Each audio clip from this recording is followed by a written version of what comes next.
Get ready. This might be the best thing you've seen today. Get ready. This might be the best thing you've seen today.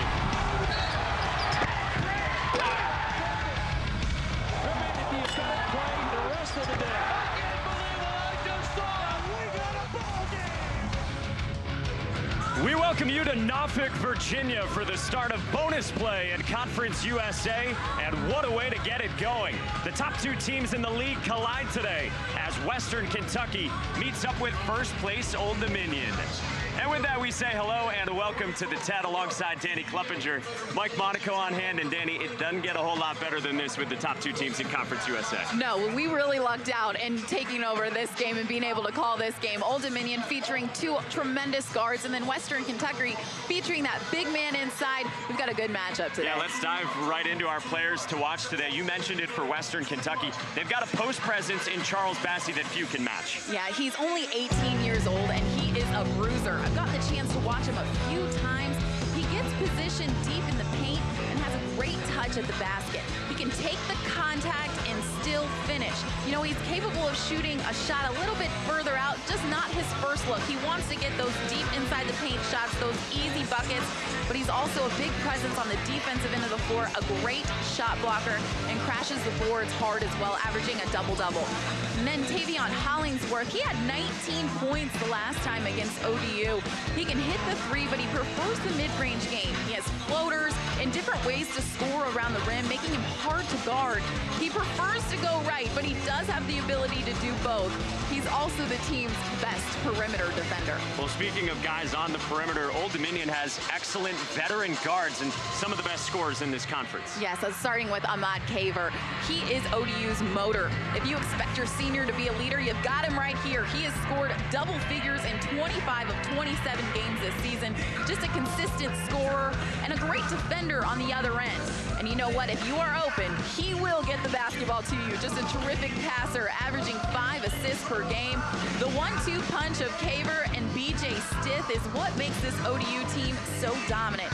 Stith, like his teammate, is tough on both ends of the floor, but what separates him is his ability to grab boards. He has a knack for rebounding. He has really long arms, and is also a consistent scorer in double figures in all but 3 games this season.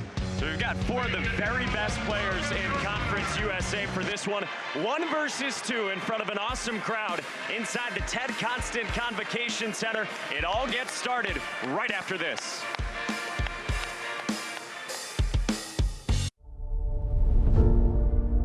Derek was 17 years old when he said, "I'm gonna save my family." I heard him say this. I said, "How you gonna save your family?" Watch. All this was for my fans. To get everything out, get it off my chest. It's good for you, man, because you never say Derrick Rose is maybe the best player in America. Unbelievable. Derrick Rose, another steal. Once he was in the league, it was just different. We had this amazing kid, an MVP. If you're an athlete from Chicago, the last thing you want to do is play in Chicago. As quickly as he exploded, it burned out. it's the first time that people are going to get to see like the real him. I want it to be real. I want it to be authentic. I want people to feel it. I want it to touch your soul. It was Chicago's sports civil war. People wanted to tear him down. Derrick, you suck. Get him out of here. Trade him. I don't know my story.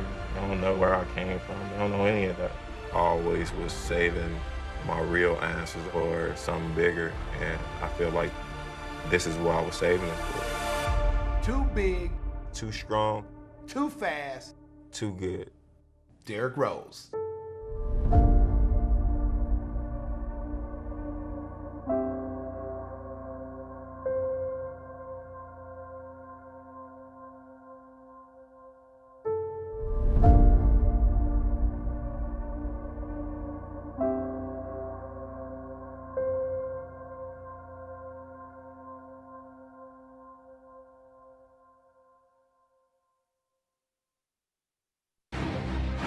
How's this for an atmosphere for the first ever game of bonus play in Conference USA? Old Dominion at home, ready to host Western Kentucky. Danny Kleppinger, Mike Monaco with you, and let's get you the starting lineups for these two teams. Western Kentucky comes in at 16-11 overall, 9-5 in Conference USA. And for the Hilltoppers, Lamonte Bearden back solidifying that point guard spot. He was not much of a factor in the first meeting between these two teams. No, he wasn't, but he's been having a tremendous impact as far as consistency. He's a tough player, and you know what? He does not turn the ball over, and that is key. For Old Dominion, we told you about Ahmad Caver and B.J. Stitt. The question for a lot of this season is who's going to be that number 3 scorer? And the big fella, Elbert Robinson III, he came up with a good performance his last time out. Robinson needs to play a tough game today. He's not in there necessarily for his offense. He's in there for what he can do on the defensive end of the floor, especially against Bassey.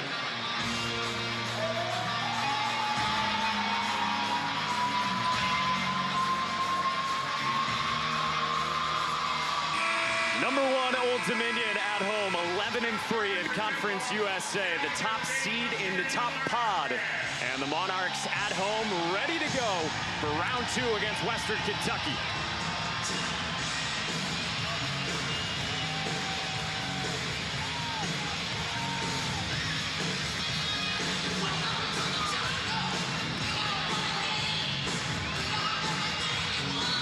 Robinson and Bassey will jump center. And we will reload.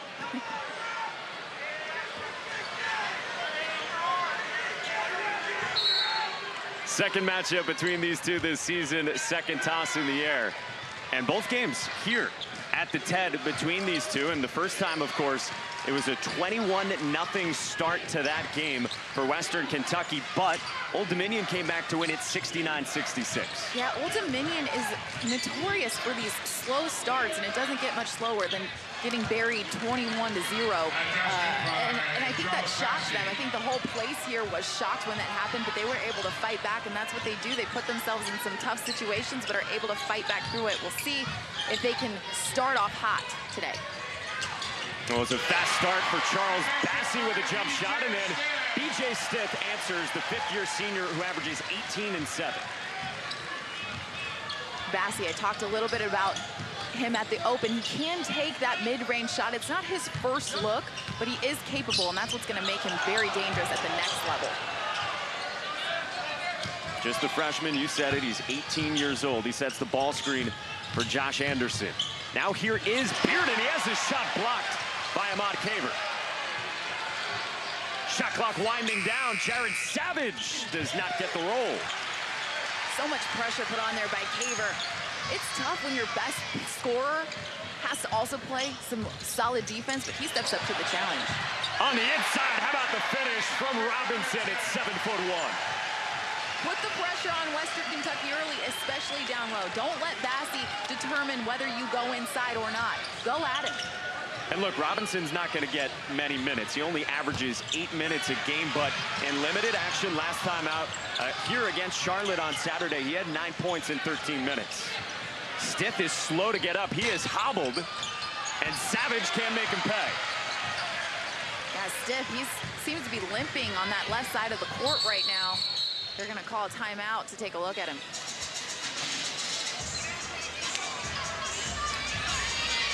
And he pretty quickly tries to wave off the officiating crew.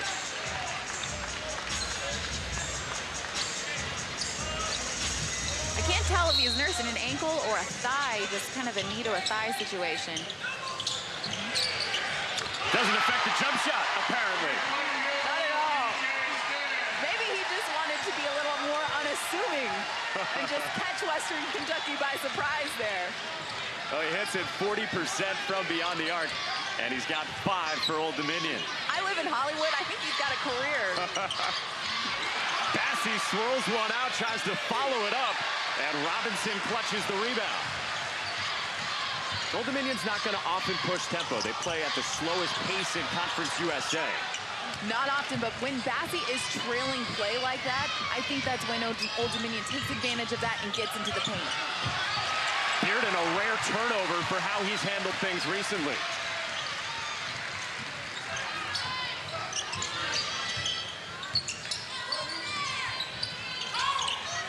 Caver, too firm.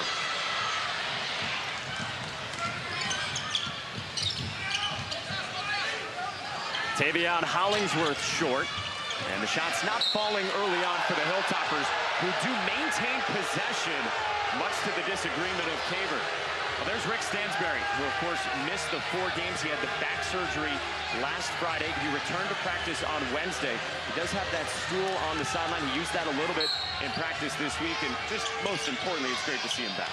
Great to see him back. You know, Coach Shu did a tremendous job stepping into that interim head coach position as well.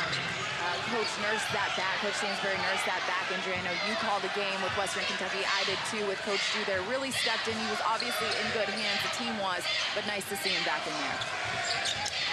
He was not there for the loss Saturday at Diddle Arena against UAB when the three-point shooting was not what it has been for a lot of the season for the Hilltoppers, but Savage just got one to go on the other end.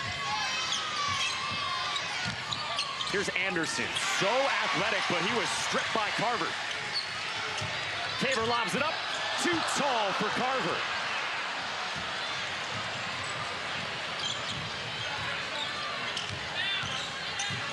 Western Kentucky started out 0 of 12 from beyond the arc in that loss to UAB, and the coaching staff, some of the assistants who were there filling in for Rick Stansberry, they said afterward they think they settled for too many jump shots.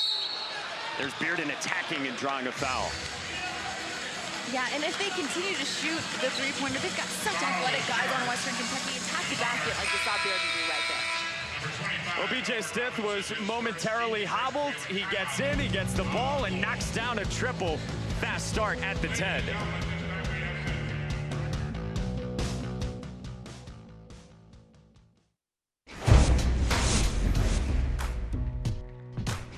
Hi, I'm Michael Kim, host of The Territory, your destination for all the sports news and information you need to start your day. Here's a taste of what you can expect. Houston introduces Dana Holgorsen as its next head coach. Holgorsen returns to Houston, where he was the offensive coordinator. Adam Kaplan, NFL Insider, joining us here. You can call it a mess, a controversy, whatever you want to call it. Where did the Steelers go from here? Miami introduces Manny Diaz as the 25th head coach in program history. Brian Orakpo has retired. The 4-time Pro Bowler made the announcement yesterday. Lawrence Holmes, the hardest working man in show business, the godfather of Chicago sports. Right there, the answers over the last 5 minutes here. He proves why he is the godfather of Chicago sports. Good stuff, Lawrence, as always.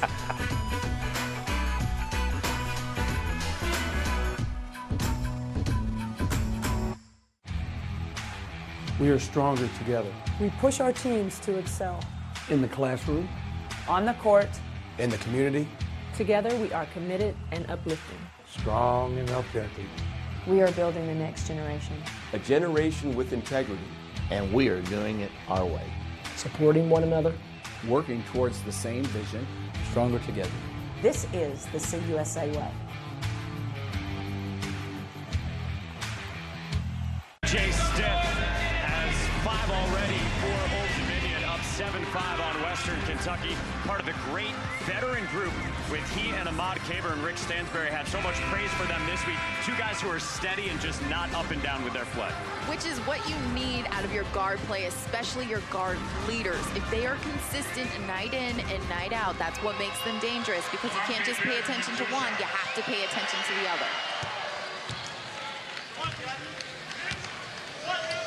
2 guys who have been such a part of what's been a thrilling season for Old Dominion to this point. They, of course, have had some marquee wins, most notably at Syracuse, going there to pick up a huge win in the non-conference, and then 11-3 so far in Conference USA, and at the top of Pod 1 headed down the stretch these last few weeks. We talk so much about the offensive end of the floor, but what Old Dominion's able to do so well is take teams out of their rhythm offensively. They play tremendous defense. Their scouts are on point night in and night out, and that's really their bread and butter. That's what feeds their offense.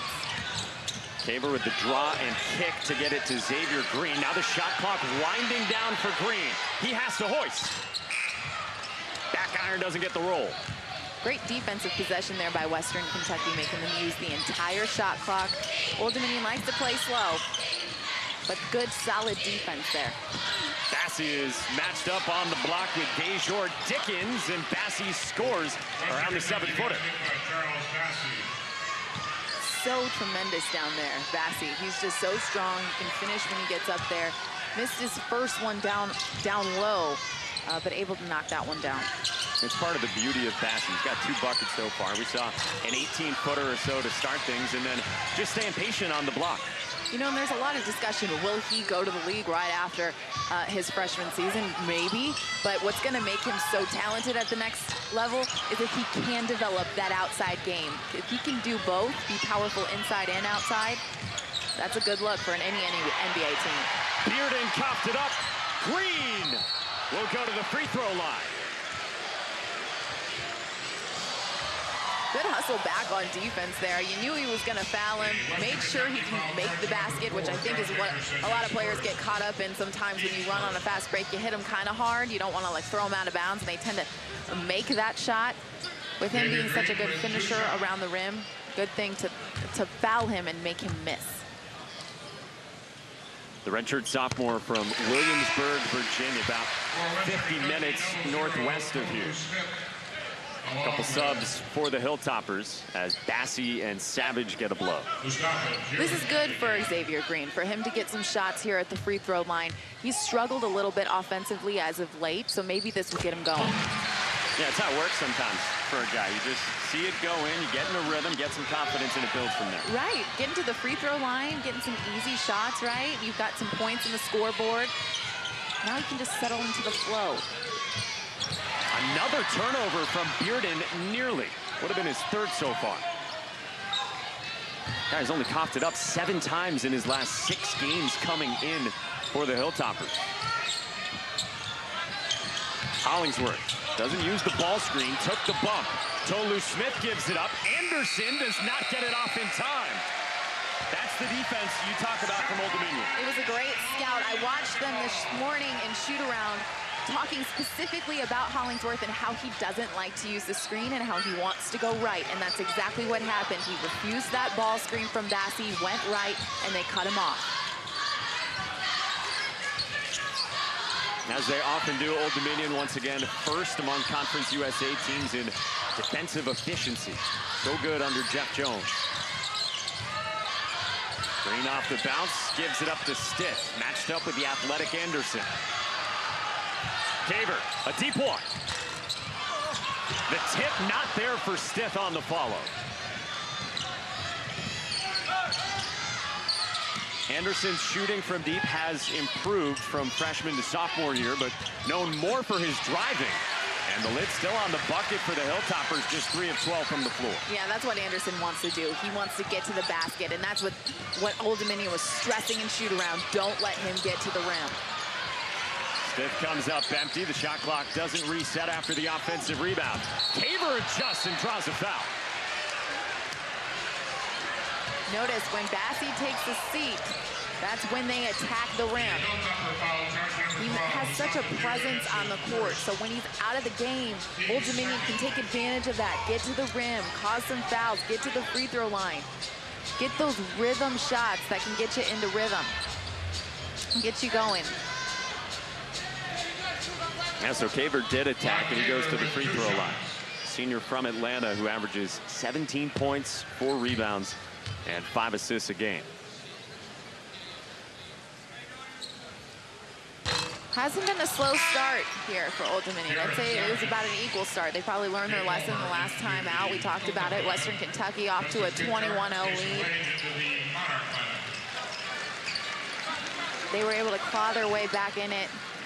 Old Dominion did a really good job of getting a good turnout here tonight as well, or today as well.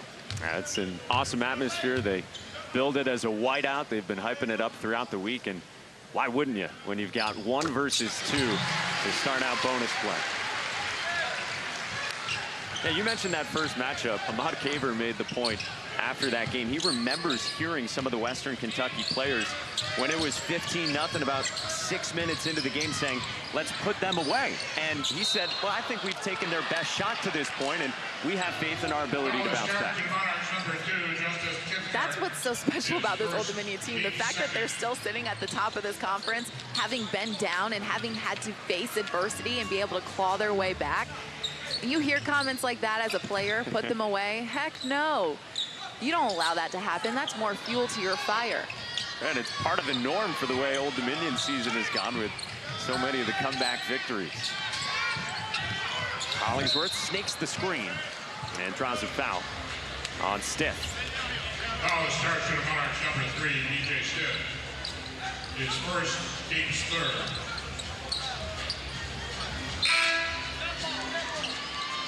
Jeff Jones, of course, with the great defense again this year, and just a group that at the beginning of the year was a little uncertain with some of the pieces gone from last year, a transfer to Nevada, of course, and, well, they have really just plugged everything together and it's meshed so well. Hollingsworth gives it off to Tolu Smith at the last moment. Great pass there. The out-of-bounds play was actually initially ran for Hollingsworth, even though he took the ball from out of bounds. Looking to set him screens for him, look for a shot for himself, but he found a nice open posting up. Jason Wade, the freshman, coughed it up. Savage on the run out into traffic, and it stays at this end of the floor. For the Monarchs, number 22, Tolu Smith is doing a really good job of creating position in there. You know, with Bassey out of the game, you would think maybe they don't get as many buckets on the low block. But he's posting hard, as you saw that last possession. Hollingsworth able to find him. And here's Hollingsworth on the drive and the floater. That's what makes him so tough to guard. He's got floaters, he's got altered his shots, he can move things around, he can change direction mid-air. It's hard to guard him. Meanwhile, Old Dominion now down by 3. They don't have a made field goal in more than 6 minutes. Trying to solve the zone again from the Hilltoppers. Tabor rises.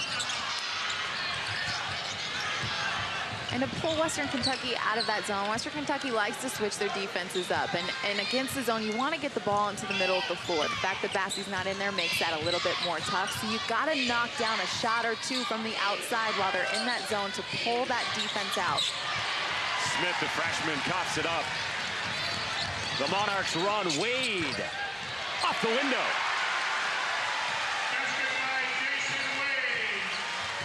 Great push in transition. Not something you see ODU do too often is play at a fast pace, but they took advantage of some numbers, able to finish it off. It's only 4 turnovers for Western Kentucky, but you hear coaches all the time talk about the live ball turnovers that are so much tougher to stomach. This one will stay with the Hilltoppers, but Jason Wade getting out and running to end a drought for the Monarchs at home. It's a 1-point game at the 10.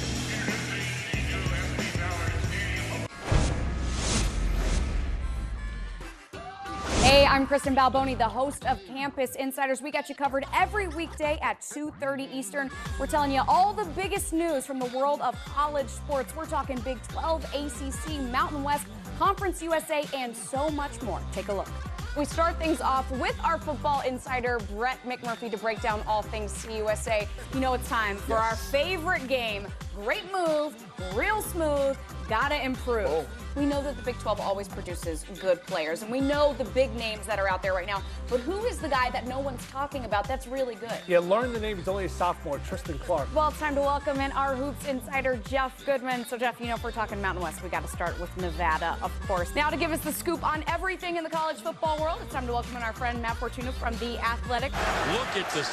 I mean, this is like stuff that happens at Cape Canaveral. Hey, basketball fans, don't miss a minute of college basketball at its very best. Here's what happened in 2015. UAB at 14. That's why they call it March Madness. In 2016. Middle Tennessee takes down Michigan State. Again in 2017. March Magic again for Middle Tennessee. And once more in 2018. March Miracle for Marshall. Make sure you can say, I saw them play in the conference tournament and knew they could do it. You don't want to miss the best college basketball show on Facebook. College Hoops Weekly, Wednesdays at 7:30. We'll preview the biggest matchups. We'll look back at the top highlights from the week, and we'll take your fan questions and comments as well. College Hoops Weekly every Wednesday, 7:30, only on Facebook. So we've talked a lot about Jeff Jones and the defense and what they have this season, of course. No surprise that a school he knows well, Virginia, the top in the country in terms of scoring defense, but ODU not far behind. That's what goes back to what we talked about in their scouting reports. Their coaches, that's a credit to their assistant coaches as well, having their team completely prepared for what each team does offensively. Well, these two teams so far combined 2 of 12 from beyond the arc as Jake Omer, the sophomore from Kentucky, missed that one. Danny Kleppinger, Mike Monaco, our entire stadium crew on hand from Norfolk, Virginia. Green flared, was left open, and he makes the Toppers pay. We talked about him maybe being able to catch some sort of rhythm, having had gone to the free throw line, and there you saw it pay off. Sometimes those free throws can just make you get the feel for the bottom of the net. Able to knock down that shot. Not something that he's been able to do too much often. Savage puts it on the deck, and he's blocked. Kalu Ezikpe, who provided such good minutes in the first meeting between these two. Great block, great timing on that. Look for Bassey to roll here hard. Defended well by Old Dominion. Anderson's floater, no. And here comes Old Dominion up by 2 and wanting more. Justice Kithcart had it stripped. Anderson on the run out, attacks. Can't finish. Rebound stiff. I think Western Kentucky, having watched them play a few times now, likes to run the floor, and I think they want to get a few more of those defensive steals to kind of create their offense. That's why they switch up their defense so much. You see them back in man-to-man. They like to keep offenses guessing. 6 to shoot. Green poked away. Very active hands from Western Kentucky defensively. Extra pass, Savage to Omer. Bassey, perhaps the last to touch it. That's what Jeff Jones and the Monarch faithful thinks.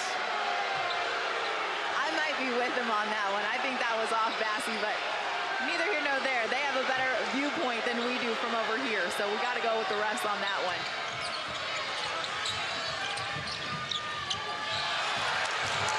Bassey called for an offensive foul. He was battling in the post with Ezikpe, and Jeff Jones said it this week. The way you go up against Charles Bassey, they want to approach him with a lot of physicality to match that. Exactly, and that's what they've been doing a good job of doing that so far. Bassey thought he had his players sealed.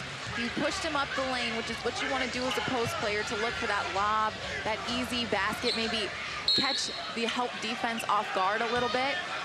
I was watching in shoot-around, Old Dominion looking to maybe front, but mostly once Bassey gets the catch, to be able to play one step off of him, make sure you keep him in front. It was just his first foul as Stick gets the floater to go. That's that spot you like to get to against the zone, right? Unbelievable. Yeah, you want to get to the middle of the court. Stiff with those long arms. You can see him, they hang nearly down his calf. If he can float over the defense like that, it's hard to guard. Great backside help defensively from Jason Wade. Ezikpe a little slow to get to his feet, so it's 4 on 5 as the freshman Ezikpe tries to get back into play. So disciplined by ODU not to drive to the basket when all those numbers were back on defense. Caver's been quiet so far. That's a tough ball away. Tough shot. I don't really like that shot. I think he forced it a little bit too much. Maybe he didn't like that one of his players is hobbling a little bit on the offensive end. And Caver 0 of 4 to start from the floor. 4+ minutes now without points for Western Kentucky. Bassey off the pick and roll. Good extra pass to Bearden, who gets it to go. Great vision by Bassey. Saw the double team happen, and that's okay. He knows he's going to get double teamed at times. That's when you keep your vision up and look for your teammates because someone's open. Great streak cut right there to the basket. Easy layup. 4 for Bearden, who only played 8 minutes the first time these two met. Wade spinning and tipping for two. He's certainly brought a good bounce to this game so far for Old Dominion. Fighting hard for those offensive boards, those little tip-ins. That's the momentum that you can get going with your team. That gets the crowd into it. As they are here. Anderson. Wow, that's a tough shot from the logo. Tough shot. That's exactly what Anderson does, though. He does those types of moves, those types of scores at the rim that show up on the highlight sheet because he's so long and lengthy. And he's got broader shoulders where he's able to take more space. It looks like they're going to stop him, and he's able to just split the defense. Active zone from Western Kentucky, and it forces another turnover. Hollingsworth on the run out. Lobs it up, and Bearden too strong. Bearden from the backside, pressuring Wade. Stiff. The follow from Ezikpe draws a foul. Some fun back and forth basketball there. Great drive by Stiff. We got a 2-point game here at the TED in Virginia.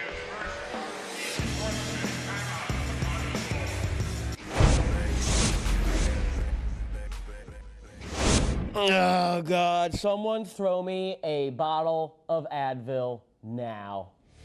I'm going to need it this entire damn show. On behalf of America's team, Tyler Schramm Jacobs, I, Dave Ross, would like to offer you a peace offering today. Yeah, it's like the Matumbo. Man, I'm so glad I didn't lose this wager. Ah! My word! On the concrete! Guys. Sierra's hair. Of course it's not real. Come on. Ask any woman. They'll tell you. If there was only an expression that could explain exactly what it means for America to be represented by the Cowboys.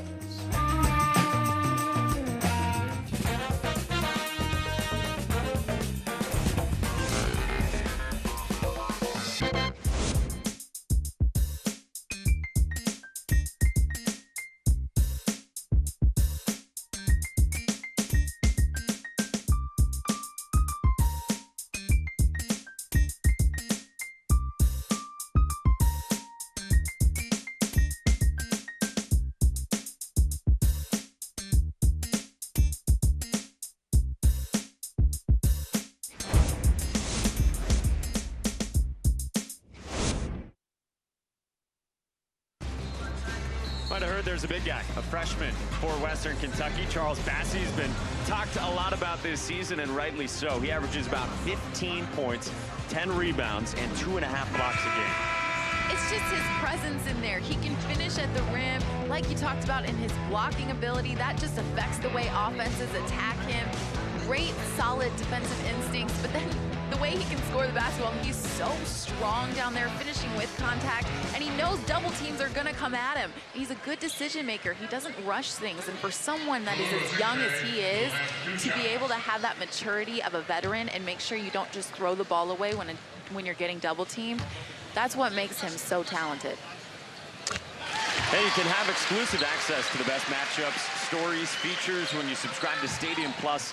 Access to 500 premium events, college football, basketball, and baseball. Watch stadium.com/stadium-plus/, or just Google Stadium Plus and click on the link to learn how to subscribe. Yeah, Charles Bassey makes life pretty easy for everyone in the league office when they're trying to think up who the freshman of the week might be. Unbelievable. And he's good every single game. Even when you think maybe a team might have done a good job covering him, he quietly has double-digit scoring and double-digit rebounding. He is playing with the one foul. He tries his hand now against Robinson in the post. Bassey backing down. The hook. No. He gets his own miss. An aggressive dig prompts a jump ball, and it goes to Old Dominion.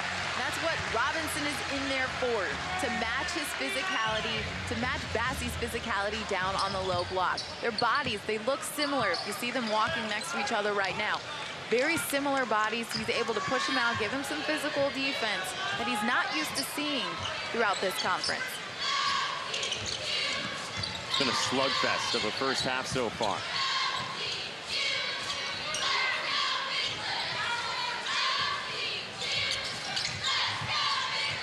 Stiff working on Anderson.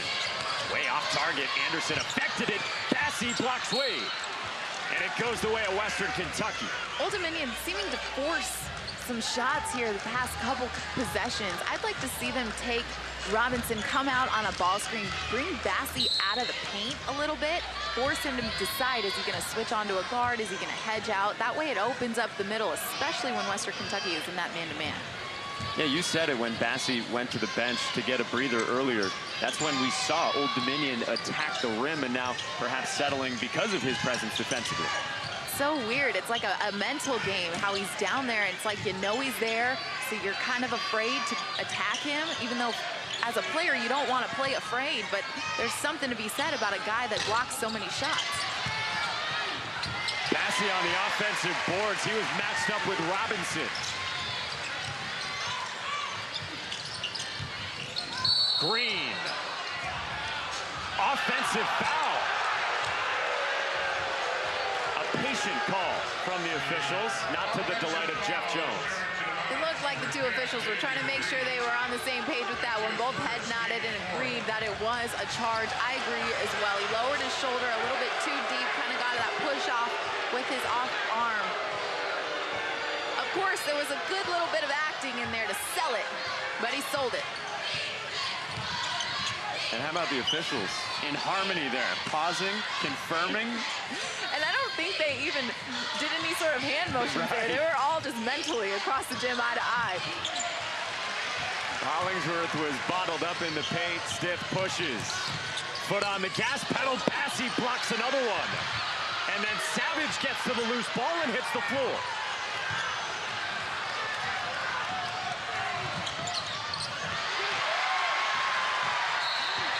Stick draws a foul in transition. Western Kentucky got sped up there. Lots of back and forth action. The crowd getting into it, loving the fact that they were able to stop Western Kentucky from scoring on that transition basketball. Good loose ball fighting there for Savage, and then you come down the other end, and Old Dominion able to scoop up the basketball, and it's working out in their favor. That little back and forth worked out for Old Dominion. Aaron Carver replaces a grimacing at BJ Stiff. We've had 18 combined turnovers in 16 minutes of action. Which, you know, Old Dominion is going to get those turnovers. And Western Kentucky, same thing. They're so athletic that even though Western Kentucky may not be getting those steals based on pure fundamental defense, it's those athletic hands, those athletic arms that are getting tips on the basketball, creating those turnovers.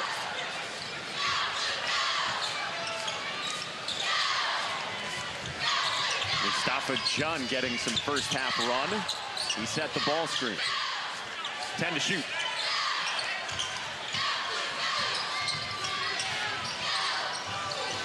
Shot clock at 3. Savage had it poked away.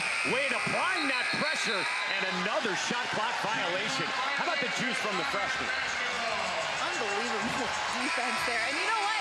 Savage gave up a little bit there. You got to keep fighting for the basketball. Showed a little bit of frustration. We saw it from Wade at one end. He scores at the other, up by 4.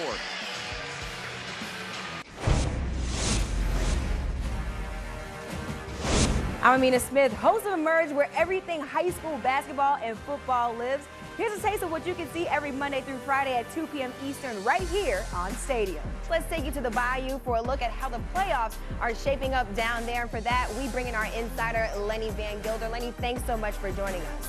Give me everything where I'm just like the star, and then I'll be like, I don't know, What? Like, go Hopefully back. when Michael blows up, he doesn't act like he doesn't know me. Amina who? Amina who? You see how he treats me? Time to transition to the hardwood for a look at the latest. Let's welcome in our 247 basketball recruiting analyst, Brian Snow. Brian, thanks so much for joining us. Switching gears to our special guest today, former NFL wide receiver Anquan Boldin. Thanks so much for joining us here in studio. What happened to my man that put his hand up, though? Oh, yeah, that was a good one also. See, we had so many good plays on Emerge. It's hard to cut these down.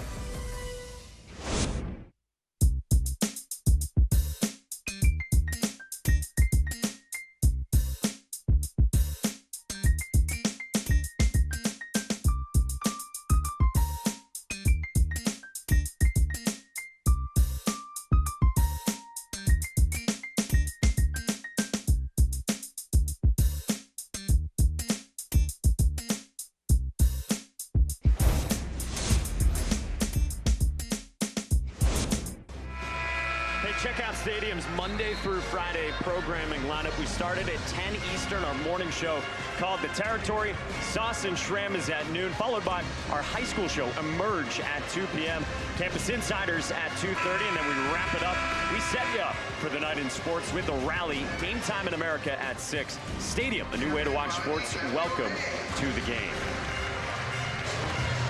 It's been a fun atmosphere here inside the TED. They've been excited for this one. You get 1 versus 2, and Rick Stansbury was questioning that a little bit this week. Hey, this is the second time we've got to go here. We're the #2 team as it stands right now, and we're coming here on the road again. Yeah, it's a great basketball game right here. Maybe not the best play that we could have seen out of these two teams so far, but that just goes to show you that this is going to be a battle. You're going to have to grind it out. Playing on the road twice against this team is not going to be an easy task. Well, to that point on the aesthetic quality of this one, the first game between these two had 23 combined turnovers. We're at 19 so far and counting. Big offensive rebound hauled down by Dejor Dickens. And a foul call. To your point, a lot of those turnovers for Old Dominion, they're causing those turnovers for Western Kentucky because of their sound defensive effort. They know the scout. You can tell they're stepping to the places that they know that who they're guarding is going to go to before they even do it. But then Western Kentucky is actually speeding up Old Dominion's offense, and Old Dominion's not used to playing fast. So I think that's what's causing those turnovers for Old Dominion is Western Kentucky switching up defenses here and there, causing them to speed up the pace a little bit, not something the Monarchs are comfortable with. Tolu Smith returns because that was the second foul on Jared Savage. So he goes to the bench with about 3 left in this first half. It's been sort of offense optional these last few minutes. At the elbow, Carver. He nearly had it poked away. Gave her a risky dump off and turnover number 9 for the Monarchs.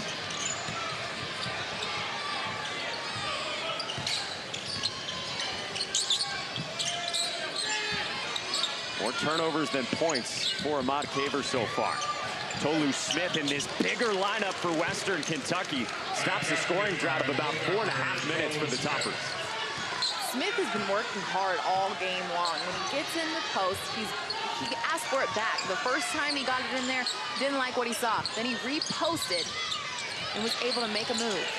Green strokes a 3. We've talked about it.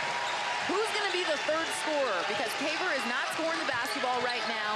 You know you got Sith, who's a little banged up. He's in and out of the game, kind of hobbling there. You got to find who your third scorer is going to be. And Xavier Green has done a good job stepping up. It's a game-high 8 for Green, and the third three-point make for Old Dominion, which is second in the conference in three-point shooting percentage. Bearden thought about a deep one. Shot clock at 2. Hollingsworth, no. The Monarchs got to be happy with that shot. I watched them in shoot-around. They said, hey, make Hollingsworth take contested three-pointers if you're going to let him take one. Nothing like a trailing into the shot clock, hand in the face 3 that you force him to take. And Rick Stansbury takes a timeout.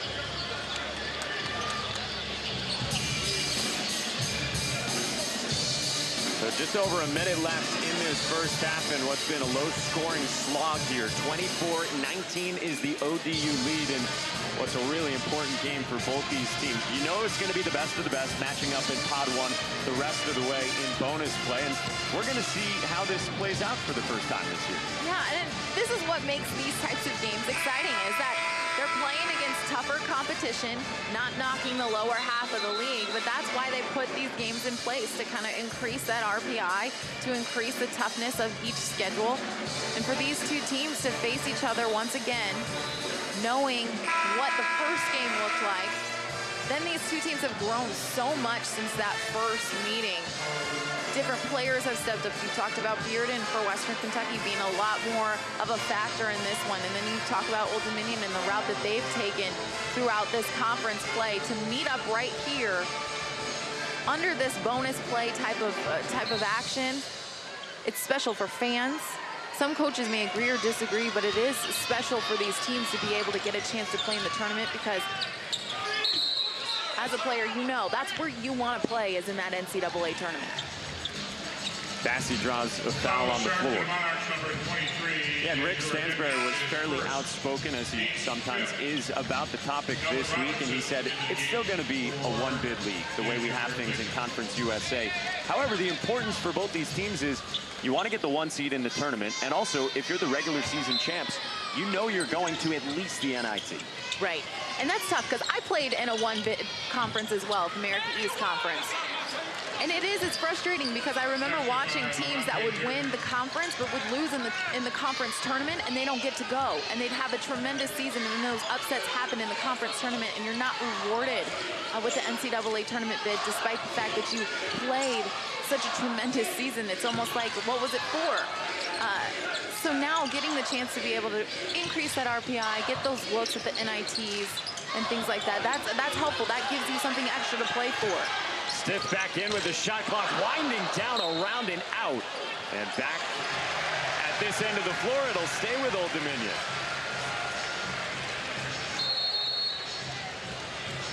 And Jeff Jones takes the timeout. We'll take it with him. Back right after this to the TED. Fans, don't miss a minute of college basketball at its very best. Here's what happened in 2015. UAB at 14. That's why they call it March Madness. In 2016. Middle Tennessee takes down Michigan State. Again in 2017.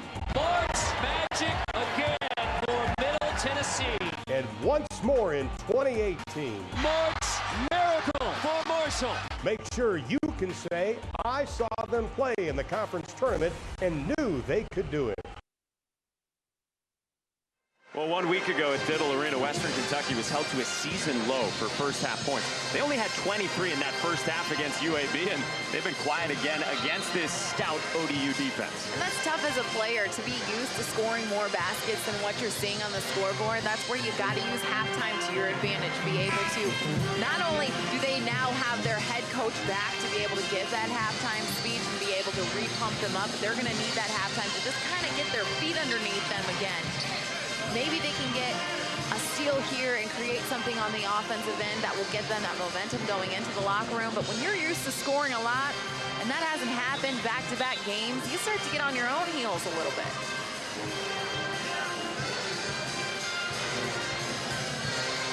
Rick Stansbury has to juggle his subs here. He was trying to get Mustafa Jun into the game, and it appears that he's been instructed Tolu Smith has to return. 28 seconds for Old Dominion to hold on for the last shot of the half.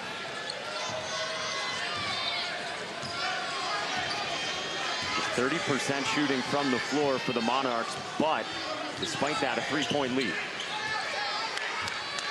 So why not run a ball screen with the two best guards?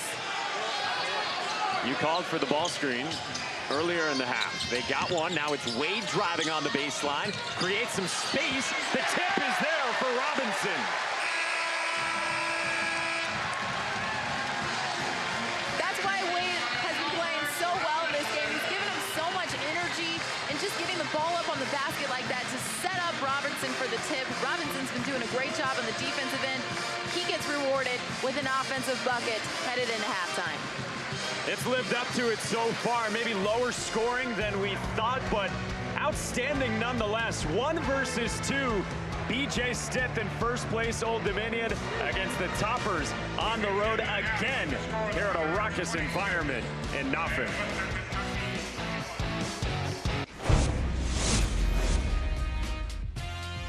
Hey, I'm Kristen Balboni, one of the hosts of Game Time in America, the show that gets you set for everything happening that night in sports. Here's a look at what you can expect every Monday through Friday at 6 Eastern. UCF's 25-game winning streak finally came to an end on New Year's Day in the Fiesta Bowl with that 40-32 loss to LSU. To the NHL, we have 12 games on the ice tonight, a very busy evening, so let's go through some of the storylines to get you set up for the night.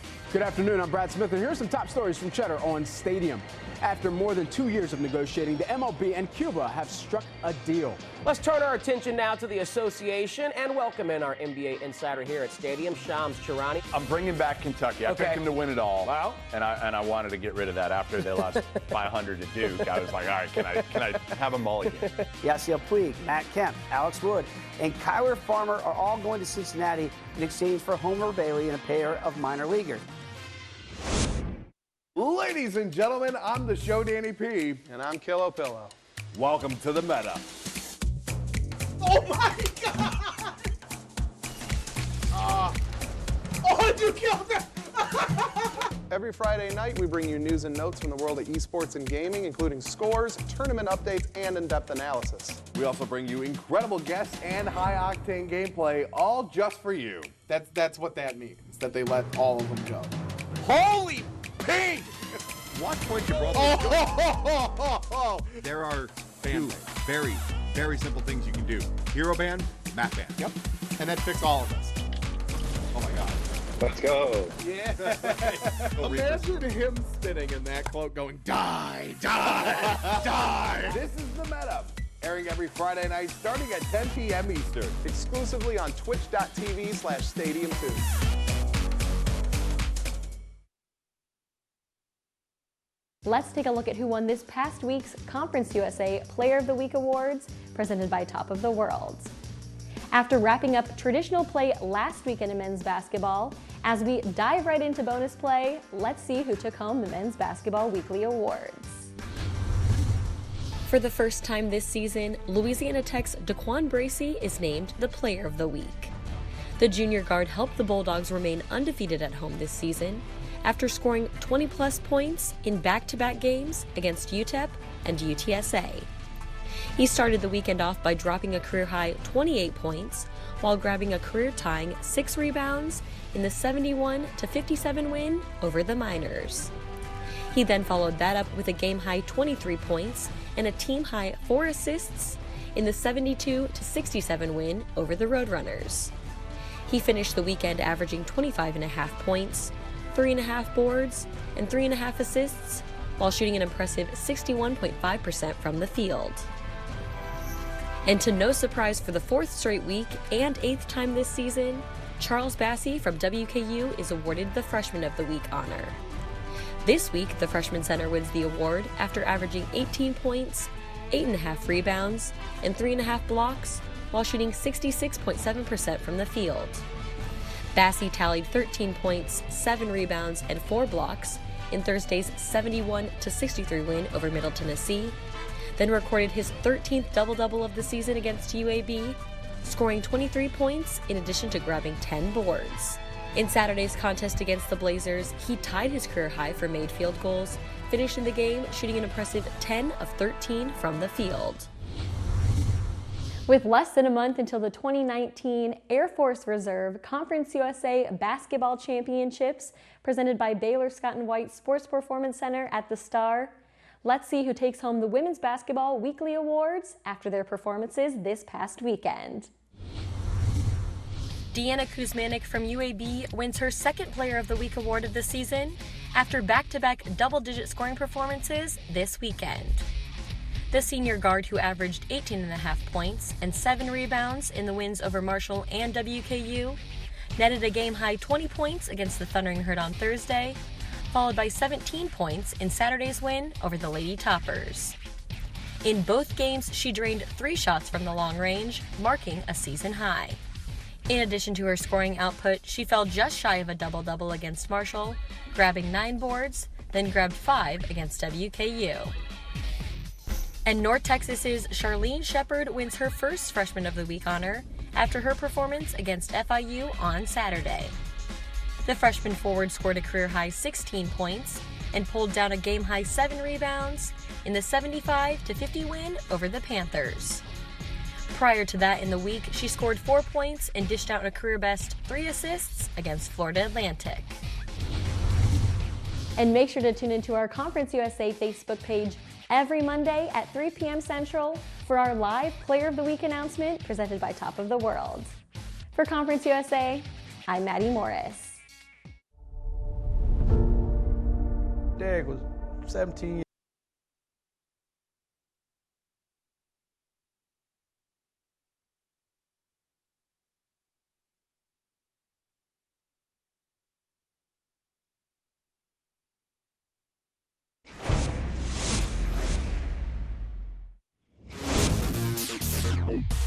The new schedule is very exciting for the league. It's a really smart thing to do. I'm excited to see how it works, giving our league a competitive chance to be a multi-bid league. The league is trying a lot of different things. We're excited to do it. We'll know more in March how it played out. To find a way to match those top teams so they're getting more RPI points, and you're not in a situation where you can actually win a conference game late in the season and drop in the RPI, which had happened to us. You're going to play a rival twice, and then you're going to play everybody once. And then who you play after that's determined by how you play against the teams you've already played. I think we're flying a little bit under the radar, and certainly anything we can do to enhance the ability to get another team in, which is deserved.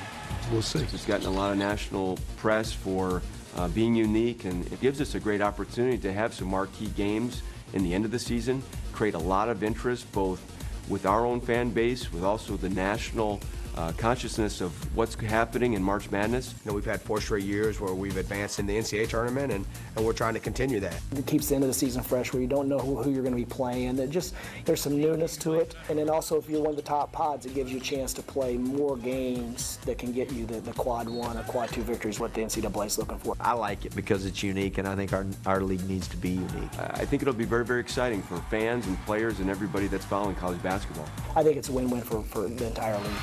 Feed! Dunk! Exclamation point by Constant Convocation Center in Norfolk, Virginia, between 1 and 2 in Conference USA, as we welcome you back to the TED. Danny Kleppinger, Mike Monaco on hand, and not a Monet masterpiece, but it was fun. It was energized nonetheless. Yeah, absolutely. An energized arena, as there should be a great crowd here today. But you know what, these two teams, 5 different lead changes throughout this first half.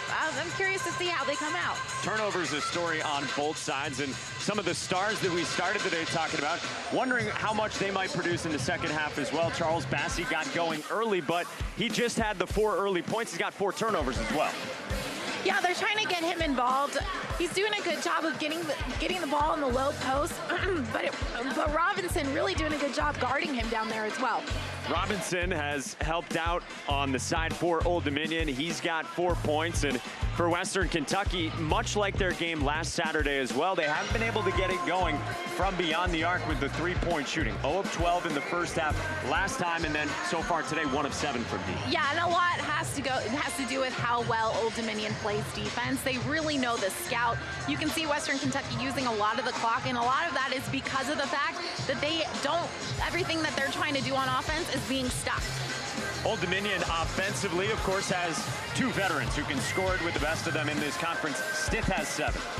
BJ Stith, he looked like he was a little bit banged up. In fact, at the beginning of the game, he kind of faked us out by falling on the ground, kind of looking like he was really hurt, and then stepped up and knocked down a 3. But he has been able to score, but he is a little bit banged up. I'm curious to see how that plays out in the second half. Again, we've had 20 combined turnovers. We've had 16 combined steals as well. 7 for Western Kentucky and 9 for that Old Dominion defense we've talked so much about all season. Yeah, great defensive effort by both teams. And you know what? That's what you need to drive your offense. When you're not making shots like you typically do, the way to get your team going is by getting steals. You can see them try to capitalize on that. Both teams have tried to push the ball a little bit in transition. It's a little bit different for the Monarchs, not something that they're used to.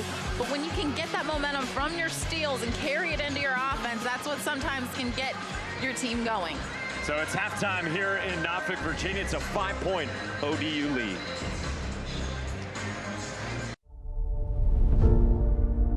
Derek was 17 years old when he said, "I'm gonna save my family." I heard him say this. I said, "How you gonna save your family?" Watch. All this was for my fans. To get everything out, get it off my chest. It's good for you, man, because you never say Derrick Rose is maybe the best player in America. Unbelievable. Derrick Rose, another steal. Once he was in the league, it was just different. We had this amazing kid, an MVP. If you're an athlete from Chicago, the last thing you want to do is play in Chicago. As quickly as he exploded, it burned out. It's the first time that people are going to get to see like the real him. I want it to be real. I want it to be authentic. I want people to feel it. I want it to touch your soul. It was Chicago's sports civil war. People wanted to tear him down. Derek, you suck. Get him out of here. Trade him. I don't know my story. I don't know where I came from. I don't know any of that. I always was saving my real answers for something bigger, and I feel like this is what I was saving it for. Too big, Too strong, too fast. too good. Derrick Rose.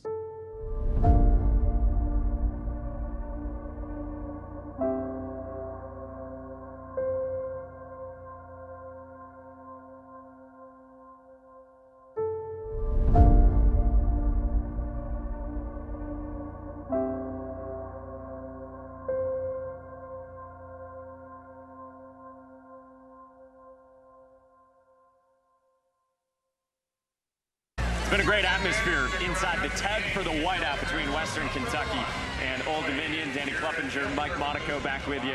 Day one of bonus play in Conference USA. The first time, of course, that they've done it. This is the first game, and we're going to see how everything plays out later today and in the next few weeks. Absolutely. I think you and I lucked out with getting the best two teams of the conference in this one. But coming up in a little bit is UAB and Southern Miss, and that's going to be 3 p.m. on Facebook here. You know, UAB won the last 2 games, both on the road, including beating Western Kentucky, the team we're watching right now. But Southern Miss, they're looking for their 7th straight conference win. Their last loss that they had against this Western Kentucky team. Yeah, Doc Sadler's got them rolling. Cortez Edwards is one of the veterans, can do a little bit of everything for Southern Miss, and it's a group that at home, they've been lethal. We watched them earlier on Stadium blow out Marshall by 50 there, and they've got one of the best point guards in the country, Tyree Griffin, who puts up explosive numbers in terms of assists. Yeah, he's doing a great job there for Southern Miss, but they definitely have their hands full because they've got some great seniors on UAB as well, and Sullivan, Perry, and Bell that's really taken over scoring for UAB. So a great matchup that you're going to see right there on Facebook later on. We've got your Saturday planned out for you. We still have the second half ahead. Here from Old Dominion, it's right around the corner after this timeout.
Jay Stiff in first place, Old Dominion trying to protect their home court for a second time this season against Western Kentucky. We told you about the first matchup, 69-66. ODU overcame that sluggish start. Maybe that's underselling how poor a start it was for Old Dominion. But round 2, 5-point game as we start the second half. You're really underselling it because Western Kentucky, they have 21 points. That's what they came out to in a lead against Old Dominion the last time they played them. 21-0 was the start.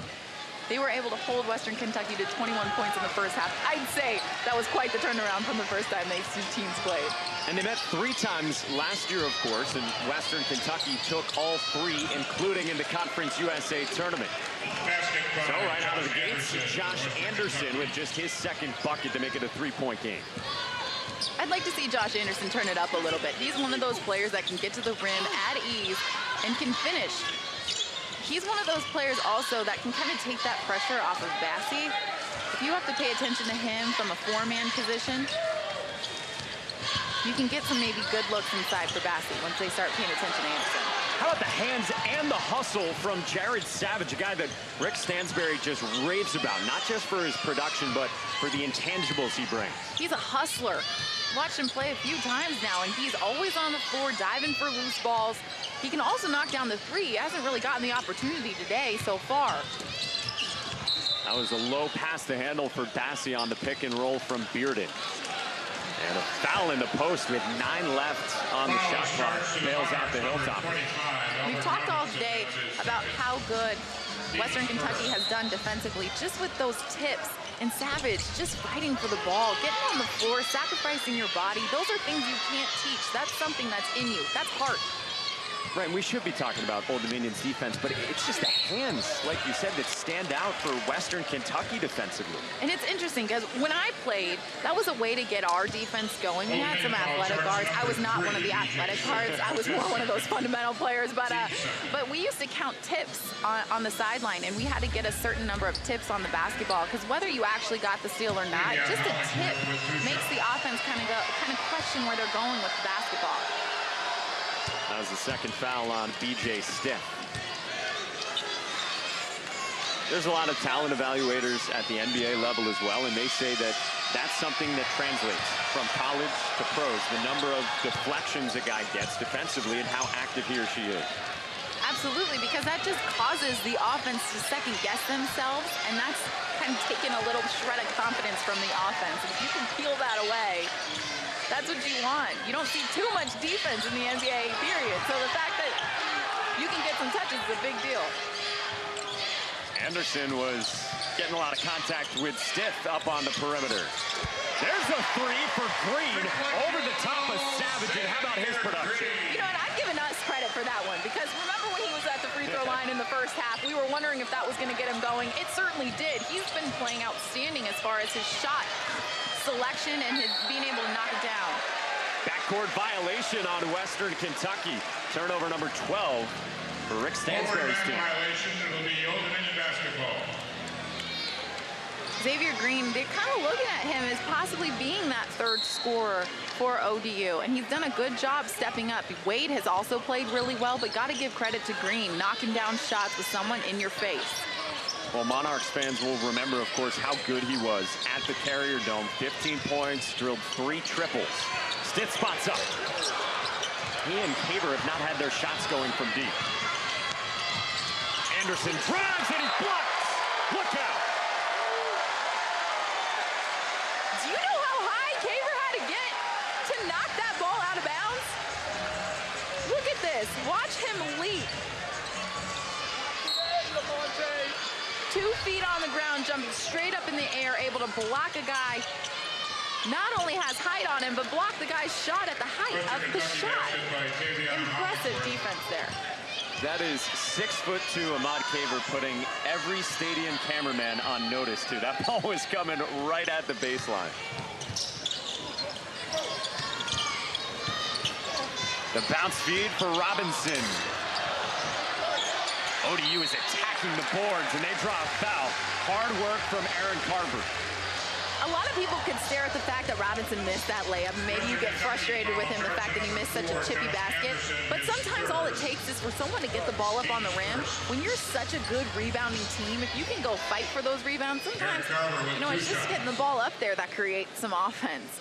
So I wouldn't be too hard on Robinson on missing that layup, although he does need to knock it down. He's done a great job on the defensive end of the floor. He's got a hard assignment today to take on Bassey.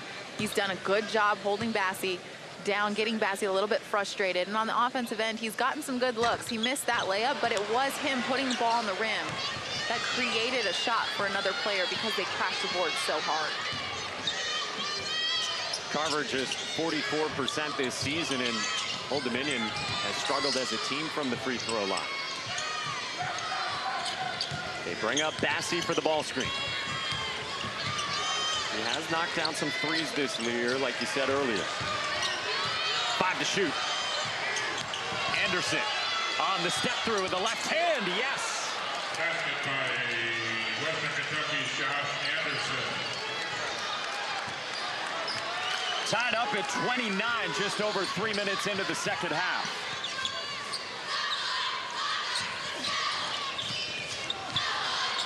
Stith working on the baseline with a reverse. Got to get some production out of him. Good take. Then just back at him on the other end of the floor. How about Lamonte Bearden tying us up again?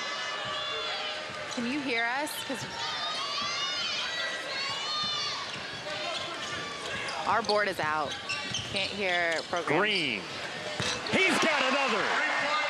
14 and 4 threes for Xavier Green.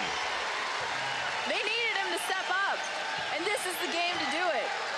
Tough competition to be able to step up when your best players maybe aren't having the best shooting night.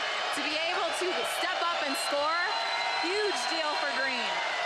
He needed a night like this. He had been struggling offensively. Bearden. Now 5 to shoot. Hollingsworth gets the roll.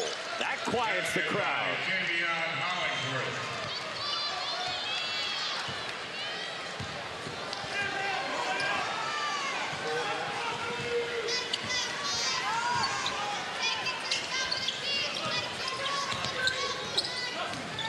Stith trying to shake free. Into the post for Robinson. Green drives, a lot of contact, and a foul goes on an unhappy Lamonte Bearden. That's his first. And it'll send us to a timeout in a 1-point game. It has been a fun one so far. 5 minutes into the second half, Stith on the reverse here at the 10.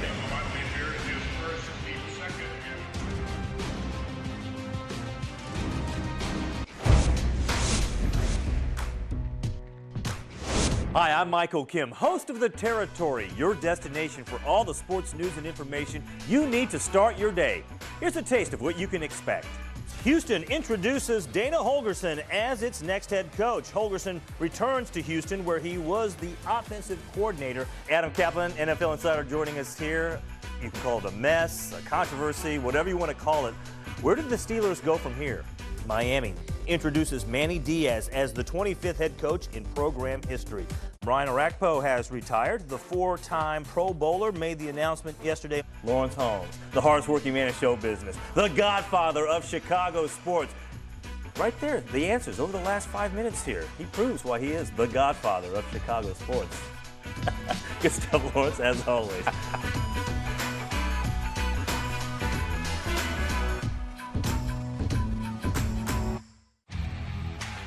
We are stronger together. We push our teams to excel. In the classroom. On the court. In the community. Together, we are committed and uplifting. Strong and authentic. We are building the next generation. A generation with integrity. And we are doing it our way. Supporting one another. Working towards the same vision. Stronger together. This is the CUSA way.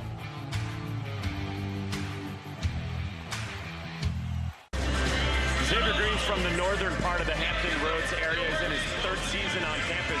He's never had a game in his career where he hits more than 3 3-pointers. He's got 4, and we got 15 minutes left. You know, he's usually the team's best defender, and maybe that's his positive nod because he has struggled a little bit offensively, but not today. He's stepping up huge, shooting 40% from 3 on the way in here, but what I like about him is he's not taking any rush shots. You see he's getting set up, he's setting his feet, shooting the ball in rhythm. Those are good percentage three-point shots for him. And the fact that he's able to knock them down today, that's big time for Old Dominion. Because their guards, Stith and Caver, aren't getting the points that they typically get. Xavier Green stepping up at the right time against the right team. Yeah, if you would have told Jeff Jones that Ahmad Caver would have 1 point and 2 turnovers 5 minutes into the second half, he'd probably be doubting that he'd have a lead right now. Big block by Bassey, who gets called for a foul.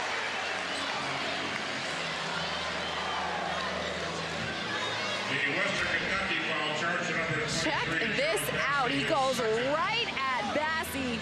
Tried to jam it in his face almost. Bassey unhappy with the call. Usually he typically gets a block right there. Good hard move. Is your Dickens with 2 shots. To the basket. That's what you want to do. You want to challenge Bassey. Go at him. We talked a little bit about it in the first half, how Old Dominion, maybe when Bassey would go take a seat, that was when they tended to go inside and to pound the ball and to get into the paint a little bit. But there was a couple plays towards the very, very beginning of the game where they went at Bassey right away. And I think that that's probably what they talked about in the halftime. Go at him. I told you that Old Dominion struggles at the free throw line as a team. They are 5 of 10 so far today. More second half minutes for Jake Omer. We have not seen Delano Banton, the big freshman. Bassey gets the stuff on the inside. By Charles Bassey.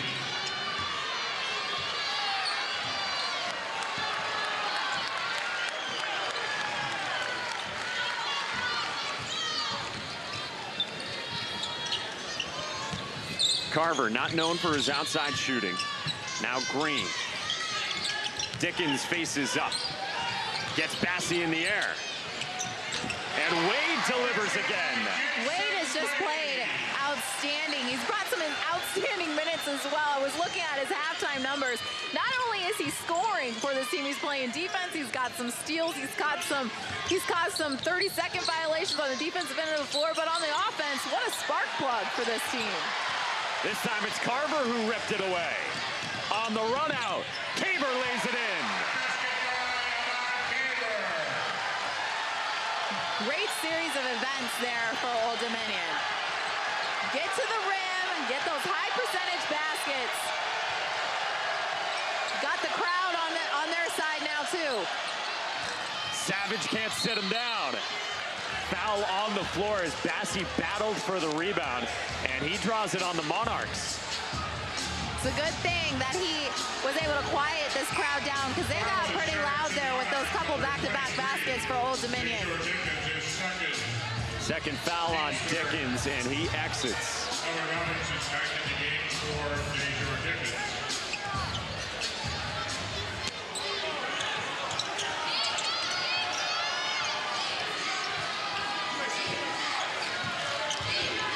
Hollingsworth. Bassey. The long jump shot is short. Caver to the rebound. Caver pushes on the Euro step, lays it in. I know they don't usually play at this pace, but I really like that they're starting to push the basketball.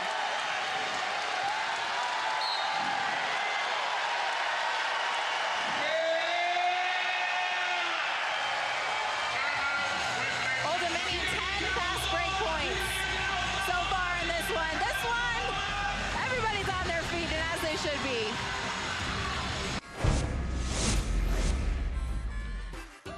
Hey, I'm Kristen Balboni, the host of Campus Insiders. We got you covered every weekday at 2:30 Eastern. We're telling you all the biggest news from the world of college sports. We're talking Big 12, ACC, Mountain West, Conference USA, and so much more. Take a look.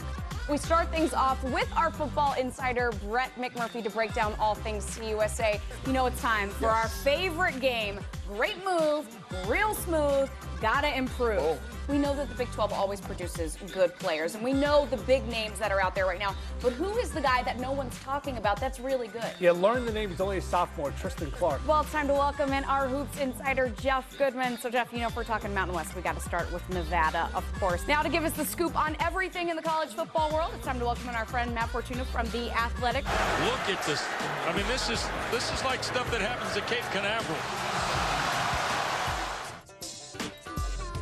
Hey, basketball fans, don't miss a minute of college basketball at its very best. Here's what happened in 2015. UAB at 14. That's why they call it March Madness. In 2016. Middle Tennessee takes down Michigan State. Again in 2017. March Magic again for Middle Tennessee. And once more in 2018. March Miracle for Marshall. Make sure you can say, I saw them play in the conference tournament and knew they could do it.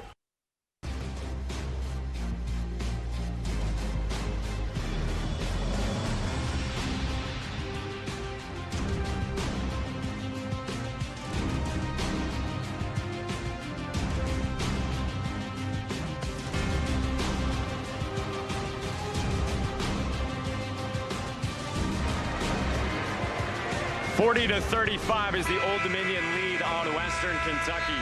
Back here at the TED, it has been an awesome atmosphere. Rick Stansberry had to take the time out to settle things down. Caver on the push. He took this himself to the rim, part of a 6-0 run for the Monarchs. Yeah, they're doing a really good job. Old Dominion finally finding that rhythm. And you know what? It's coming in transition, which is surprising. It's just not how they typically play. But this crowd, you can hear it. They are into it now. The lob for Anderson from Bearden. No better way to quiet down a crowd than with a lob. If he dunked it, I think they would have been mute quiet, but it definitely made them sit back down in their seats. And Anderson, of course, the guy to go to, the sophomore from Baton Rouge, who's got a chance to be really special before his time's up in Bowling Green. Caver, a contested three. So he got to the rim a few times, and now the three-point shot's falling. And that's what we talked about earlier, about how defense can create your offense. They had gotten some steals. Caver got a good look and some layups, and now that's getting him in rhythm back in this game, and he's able to knock down an outside shot. A ball screen for Bearden. Omer, he can shoot it from deep. He spins in the mid-range, had that deflected. I didn't like that shot. He forced it. He may have got him on the initial up fake. Good move, but pass the ball off at that point if you don't have it. Caver starting to feel it. Back out for Green. Does he have another? Offensive rebound again, but the follow not there for Robinson with a chance to extend that lead even larger. Bearden off the window. Good basket there by Bearden. Western Kentucky needed something to go their way to be able to stay in this and not let Old Dominion pull away too much with the momentum that they gained off their defense. Good stop there. Robinson's really got to do a better job of kind of containing himself down there on the block when he gets the basketball, calm himself down and shoot a layup. I know you don't have that much time and it's easier said than done, but rushing too many of those layups. Those are some easy baskets, should be easy makes for him. Caver at the horn. Short with the shot clock winding down, but the follow from Wade, who's just been in the right spot all day. All day long. He's offensive rebound, a putback there. No body was on him whatsoever, boxing him out. But like you said, right place at the right time. And I'm going to nickname him Spark Plug for today because that's exactly what he's been for this Old Dominion team. Bearden. Jun follows it up, and he draws a foul that's going to go on Jason Wade underneath.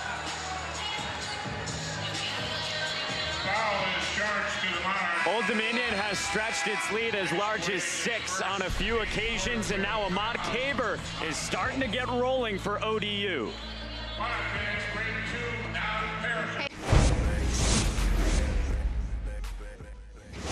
Oh, God. Someone throw me a bottle of Advil now.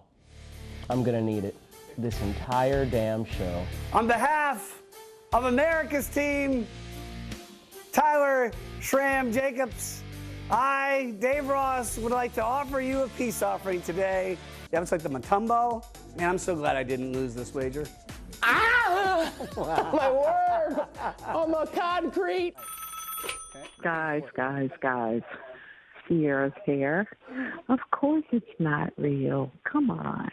Ask any woman. They'll tell you. If there was only an expression that could explain exactly what it means for America to be represented by the Cowboys.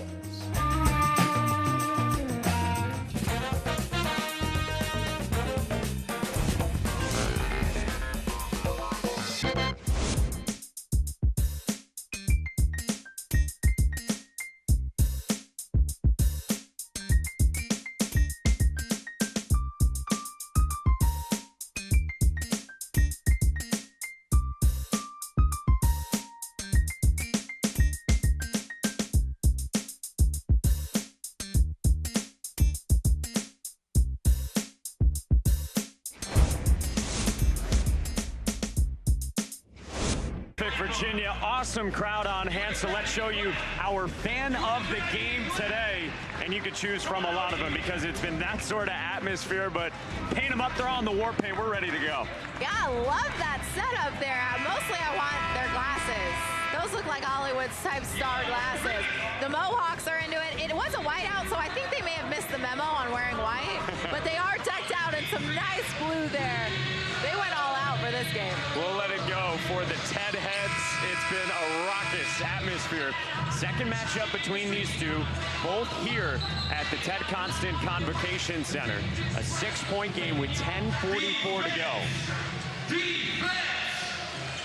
Danny Kleppinger, Mike Monaco, our entire stadium crew with you.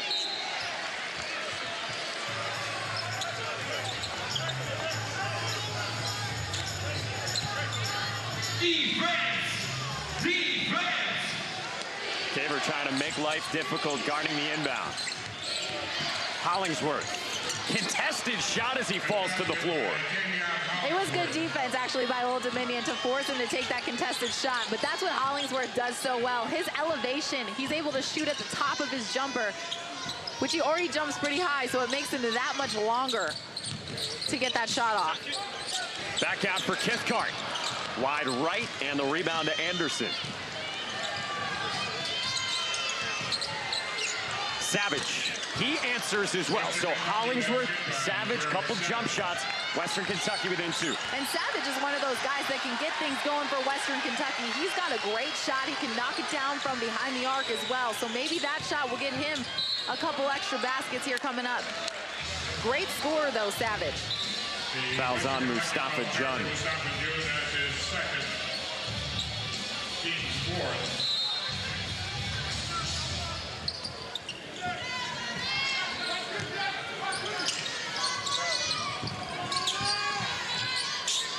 Heavy minutes for Wade today. He provided such a boost in the first meeting between these teams. He had 3 steals in the first half of that game. Carver couldn't scoop it in on an athletic reverse bid. Very athletic reverse, very weird though. And he shot it almost granny style. It reminded me of what you joke around about when you play with your friends outside. Granny shot, kind of up there for his reverse layup. Great move, too bad he didn't finish it. Typically seen at the free throw line, but a reverse try. And then Stith picks the pocket of Anderson on the run out. Good job by Pearden coming back defensively.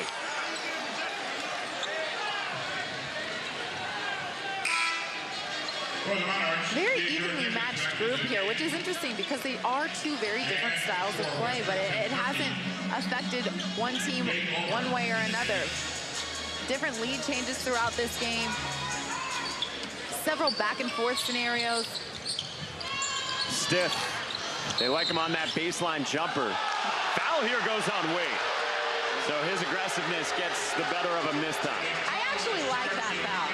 And you know what, Coach is arguing it a little bit too, because that's a hard foul. You're boxing out, that's what you teach. He put his body on somebody, backed him all the way out to the 3-point line. That's actually what we would call a textbook box out. You say back him all the way out to the 3-point line. No one actually does it. He did it. Caused his guy to fall over, and I'm sure the ref was like, well, it must be a foul if we pushed him all the way out there.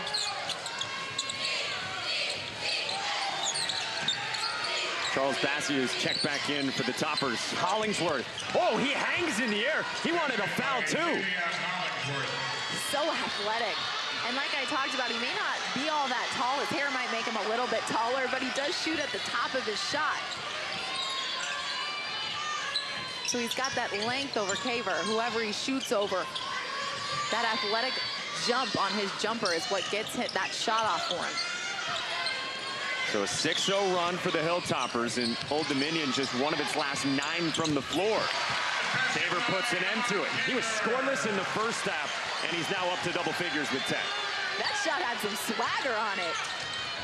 Pick and roll, Bassey, and a foul. That's what Western Kentucky has been trying to do all game. Set a pick and roll and hit the roller. Bassey rolled hard. He didn't just lackadaisical move to the basket. He made sure he turned, pinned his guy on his back. The pass was beautifully delivered to him, and he's able to finish. And 16 fouls, by the way, on Old Dominion, so free throws forthcoming the remainder of the half for Western Kentucky. Bassey shoots free throws so well for a big guy, 76% at the line.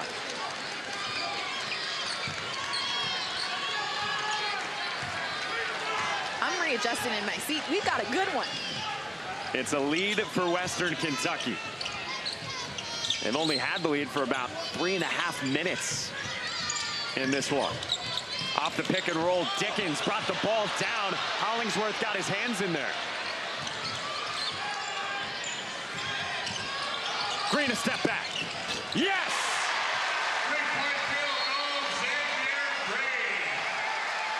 I'm sure the scouting report said it's okay if he takes a shot or two. Xavier Green putting an end to that scouting report right now, knocking down some big shots tonight. And it was Jeff Jones who took the timeout. He wants to sort out the defense up by 2.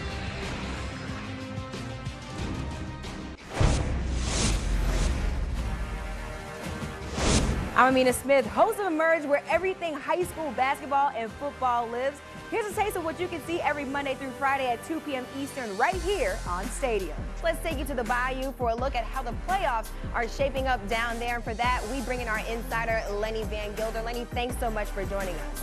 Give me everything where I'm just like the star, and then I would be like, I don't know, What? Like go Hopefully back. when Michael blows up, he doesn't act like he doesn't know me. Amina who? Amina who? You see how he treats me? Time to transition to the hardwood for a look at the latest. Let's welcome in our 247 basketball recruiting analyst, Brian Snow. Brian, thanks so much for joining us. Switching gears to our special guest today, former NFL wide receiver Anquan Boldin. Thanks so much for joining us here in studio. What happened to my man that put his hand up, though? Oh, yeah, that was a good one also. See, we had so many good plays on Emerge. It's hard to cut these down.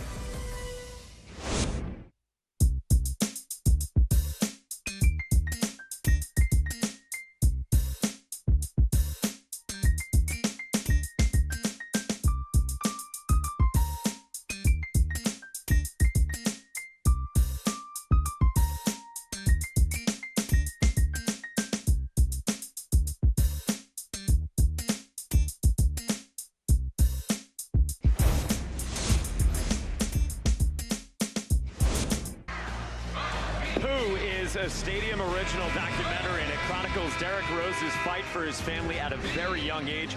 Became the NBA's youngest MVP. He went through the number of knee injuries, and he was told he wasn't wanted in his hometown. So you want to tune in to Stadium April 11th for the premiere of Pooh. Stadium, welcome to the game. How about Xavier Green and the performance that he has had? He's got 17 points. He has made 5 threes, and the 17 points match a career high for the third-year sophomore.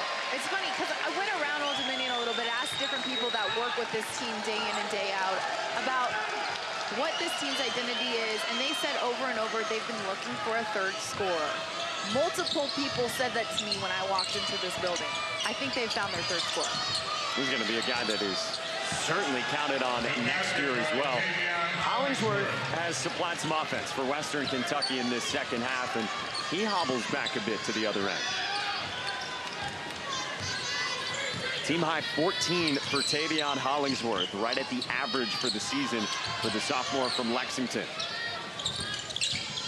Stiff swooped it through, hits the baseline jumper that he loves. great high percentage shot there for Stiff. He came off the ball screen, or came off a down screen, didn't like what he saw on the roll, able to create something for himself off the dribble, but he was in rhythm, and those long arms just extend over anybody that defends him. It's taken him 14 shots to get into double figures, but ODU up by 2. Hollingsworth. Bassey open. Bassey hesitated. Good defense there. I would force Bassey to take that over a layup any day. Stiff popped out for 3. He is fouled by Savage. Savage has to be a little bit more fundamentally sound when guarding a three-point shot. You gotta let the shooter land. But Stiff, being able to create for himself off the dribble, off that step back.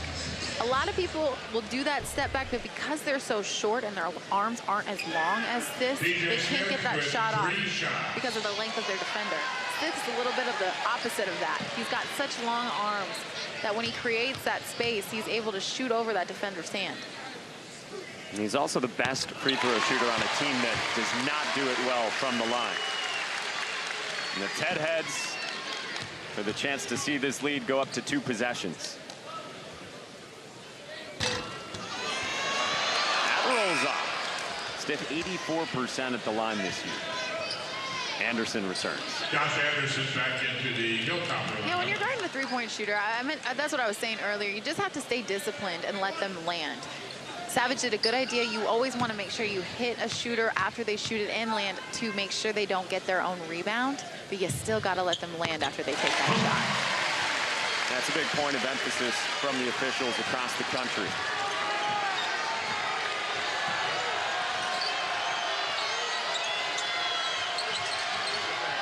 Four-point game. Bassey wants it on the block. He spins and slams. That might have been his easiest bucket all game.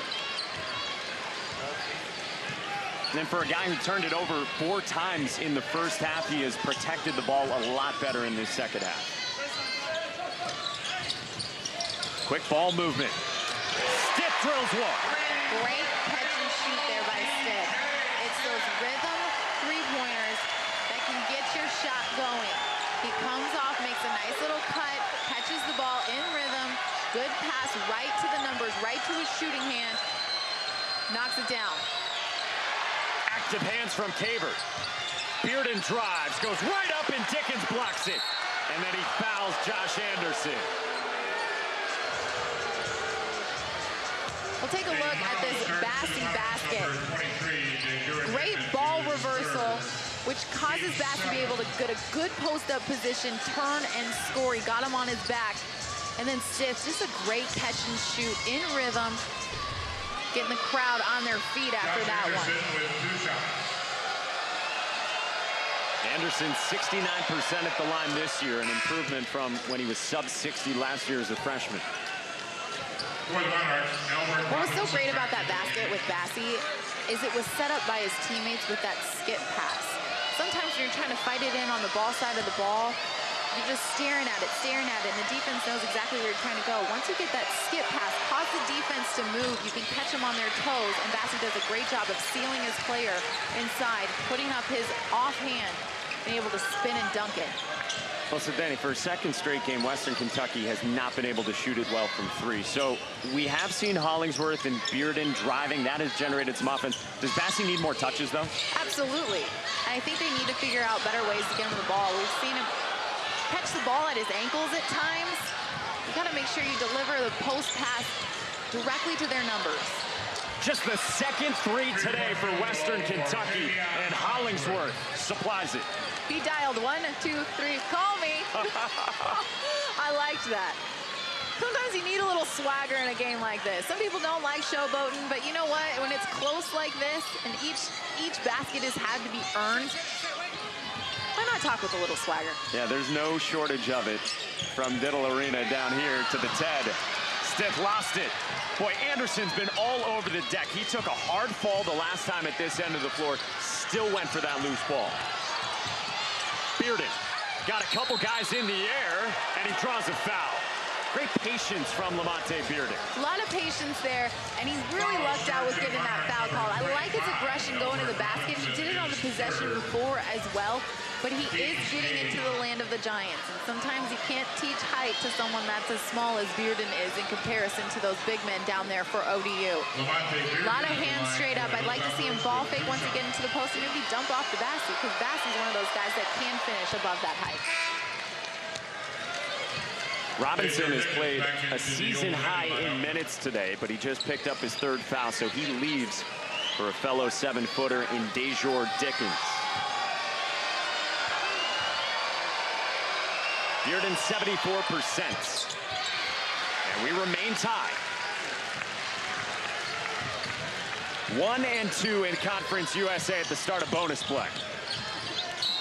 Good hands, but a reach-in foul. Great hands there. Good hesitation by Caver.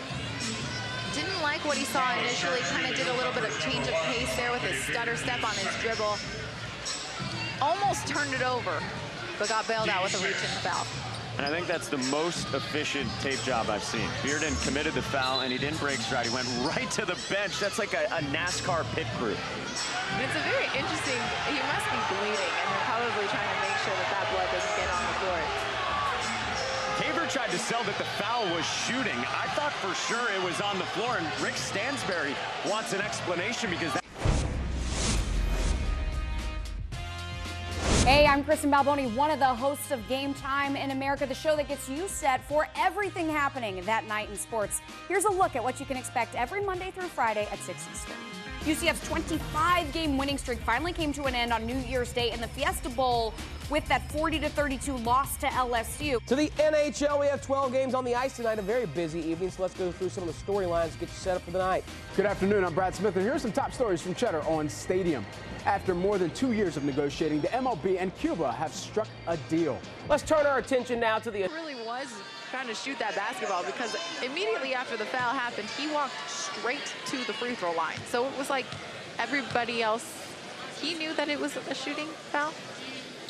Well, his cohort, DJ Stitt, just exited, and he went down the tunnel a bit, and he's going to get right on the bike. He's been trying to get loose all game. He's fallen down a lot in this game, gotten a little bruised up, been involved in some collisions as well. So probably just on that bike to make sure that he doesn't stiff up, especially if he got a leg or a little bit hit in the thigh a little bit earlier. The last thing you want is for that to stiffen up. The shot clock is winding down on Josh Anderson. Good hands from Carver. 4 left on the shot clock. You see Stiff there on the bike, trying to make sure he stays warm, but yet still needs a little bit of a rest. That's that redshirt senior body for DJ Stitt. Are you calling him old? It's a euphemism. Caver can expect the ball in his hands a lot with Stitt sideline.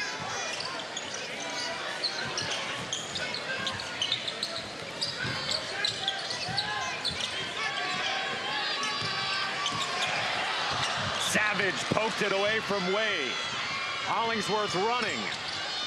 Feeds Bassey for the stuff. Get out of his way when he is coming down the lane. That is a monstrous dunk there by Bassey.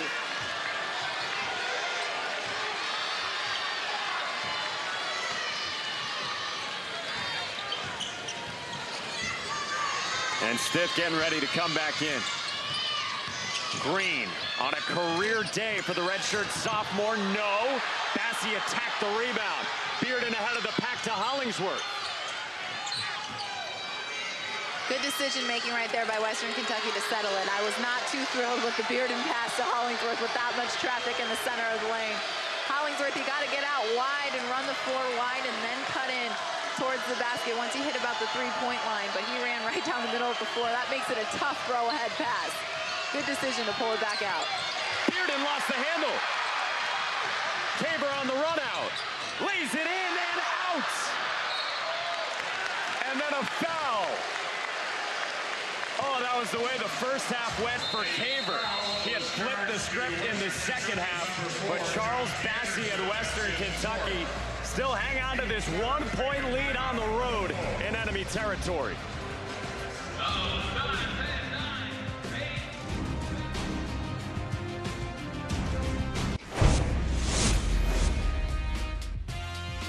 Hey, I'm Kristen Balboni, one of the hosts of Game Time in America, the show that gets you set for everything happening that night in sports. Here's a look at what you can expect every Monday through Friday at 6 Eastern. UCF's 25-game winning streak finally came to an end on New Year's Day in the Fiesta Bowl with that 40-32 loss to LSU. To the NHL, we have 12 games on the ice tonight, a very busy evening, so let's go through some of the storylines to get you set up for the night. Good afternoon, I'm Brad Smith, and here's some top stories from Cheddar on Stadium. After more than 2 years of negotiating, the MLB and Cuba have struck a deal. Let's turn our attention now to the association and welcome in our NBA insider here at Stadium, Shams Charania. I'm bringing back Kentucky. I picked them to win it all. Wow. And I wanted to get rid of that after they lost by 100 to Duke. I was like, all right, can I have a mulligan? Yasiel Puig, Matt Kemp, Alex Wood, and Kyler Farmer are all going to Cincinnati in exchange for Homer Bailey and a pair of minor leaguers. Come on. Let's go. Come on. I got one chance. Gonna work hard till we make it all the way. Wow, is that beautiful? Flies to the rim. Till we make it. I got one chance. Gonna work hard till we make it.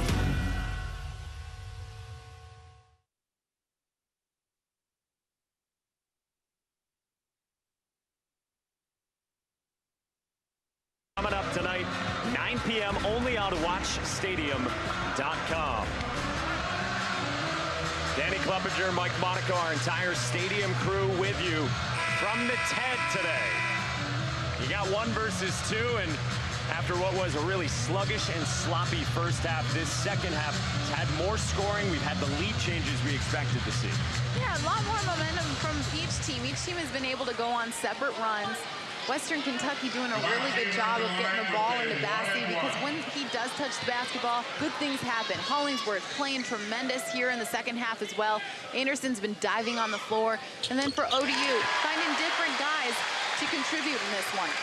Xavier Green has done his thing, but this is the guy that you want to have the ball if you're Old Dominion, and that's Caver.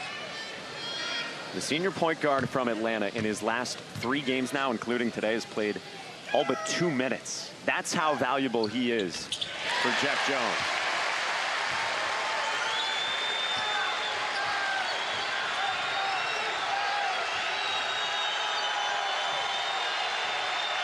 Big possession here for Western Kentucky. It's loud, but they can score in these situations. I've seen them do it before. A Bassey ball screen. The skip, the extra pass. Anderson searching, goes up and draws a foul. 2 shots coming for Josh Anderson at the line. Bassey was almost taken out of that play a little bit. I don't know if you saw it down on the block. He was trying to post up hard. There was a little bit of a break between the 2 of them. They were fighting so much down below. They split up in the middle. Anderson doing a good job of noticing that, taking a couple drives to the basket, a couple dribbles towards the basket. Such an athletic player, great scorer. Anderson doesn't get talked about as much as he should, I believe, for this Western Kentucky team. I like Rick Stansbury. He's a guy that's been playing hobbled recently. No mask for him for a 2nd straight game, and he's good on both free throws. And the Hilltoppers are back in front, coming up on 2 minutes left in regulation.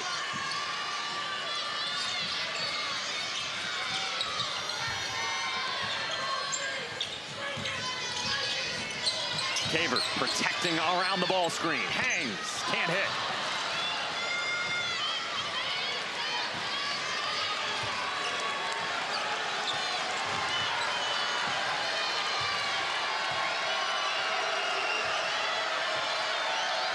Western Kentucky has not led by more than 3 points all afternoon. 9 on the shot clock, and the Hilltoppers take a timeout with 1 more remaining. 9 seconds on the shot clock. Draw something up where you get two of your best players involved, Hollingsworth and Bassey. Probably draw something up where there's one or two options, maybe a low block look, but also something for Hollingsworth. Let's check in on the standings in Conference USA. This is the top 7, and again, the top 5 is in that pod 1 heading into the start of bonus play today. And the rest of the games going on across the conference all set to follow this one. You touched on it earlier, that UAB Southern Miss game on Facebook. That'll be a good one. Robert Eson's UAB team went into Diddle Arena and got a huge win behind Scooty Bryant last Saturday. Huge win. And we talked about how Western Kentucky maybe didn't have the best shooting night in that game. But UAB, they're on a 2-win streak. Southern Mississippi has won 7 straight conference games. It's a good matchup right there. Both teams pretty hot. Yeah, 2 teams that are ascending at the right time. Doc Sadler has just done an awesome job with that Southern Miss group. And here in Norfolk, it's 1:29 to go, second half. Remember, 9 on the shot clock for Western Kentucky, up by 1. They're looking for Bassey. They find Bassey. He hands it back to Bearden, scoops it up and in. Great finish by Bearden. Great diving cut. He has so much awareness around him. Sees the double team go to Bassey and makes a nice off-the-ball cut. Tremendous finish. Green lines it up and buries it. We're tied.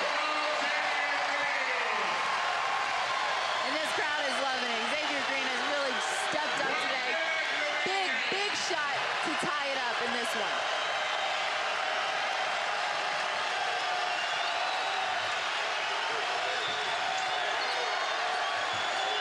Bassey matched up with Dickens. Bassey. It will stay with Western Kentucky with 9 on the shot clock. Jeff Jones wants to go to the monitor. We have another look at the 6-3 from Green. It's one thing to take the shots during the game that maybe come to you. It's another thing to take the big shot when the game is on the line and knock it down. That just shows what type of game Green has been able to have tonight. Final 2 minutes, of course, our officiating crew can and does use the monitor, and it's an interesting play here because there was no foul called despite the contact, and if there's no foul called, perhaps it's off of Bassey, who just kind of had the ball come out of his hands. I feel like it was not off Bassey. I did like the fact that the refs decided not to call a foul there. I think you don't want to be the ones that determine the outcome of the game, especially when it's this close and this little amount of time left in it. But I do believe that Old Dominion got their hand on that to block it out of Bassey's hands. We'll see what the refs decide, but I believe their initial call was right.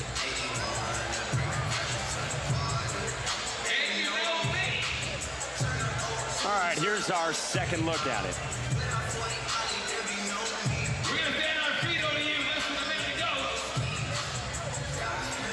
That could be turned around. That could be Old Dominion basketball. You know, we're a little bit, that completely happens. Their backs are to us, so we can't really see from our vantage point. Dickens clearly gets a touch at that point. Yep. And I don't think his left hand touched it. Oh boy, that almost scrapes that long left arm again, though. There's a good chance that's Old Dominion basketball.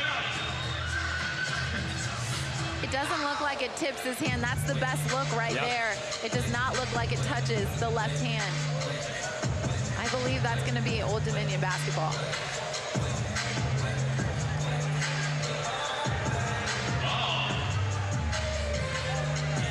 Barry Mathis, John Hampton, Joey Richardson, our officiating crew today. And if it is indeed Old Dominion basketball, imagine that they would come down, use most of the shot clock like they do. They aren't one of those teams that like to play fast. They're going to slow it down, run their offense, very deliberate.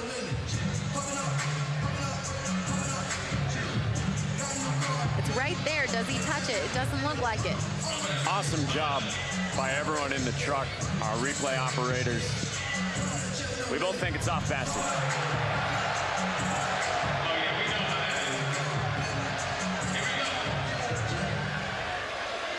A very vocal public address announcer trying to inject some opinion. Can we do a little swag surfer on this timeout? You know how to do it, right? I know you do. Hey, Big Blue, check it out. Left, right, left, right, left, right, left, right.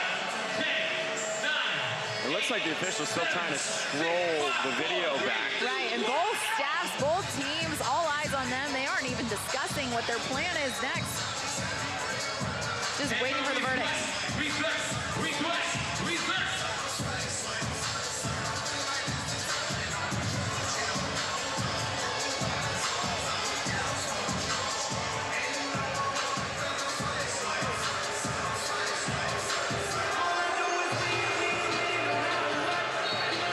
Call reversed.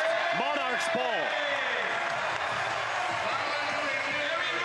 It's worth noting the officials might not have the same exact views that we do there, and in the end, we both think they get it right for sure. Absolutely. Able to see that that ball did not touch the left hand of that extended Dickens' arm. Don't have to master in lip reading to see that Rick Stansbury just said that's a foul.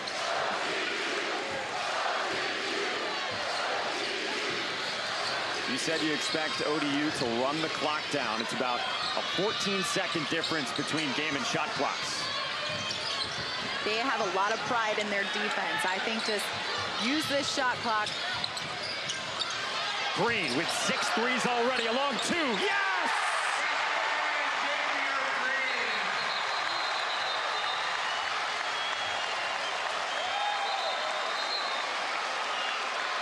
There's a timeout on the floor. The officials are going to check whether it was a 2 or a 3.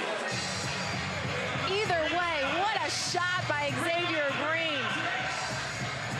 He's able to get a little up fake, take one dribble, and pull up. That's textbook what you practice coming through in a big game. Great up fake, great one dribble pull up, going right to his strong hand. Beautiful. They could be checking if a couple extra ticks ran off the clock as well.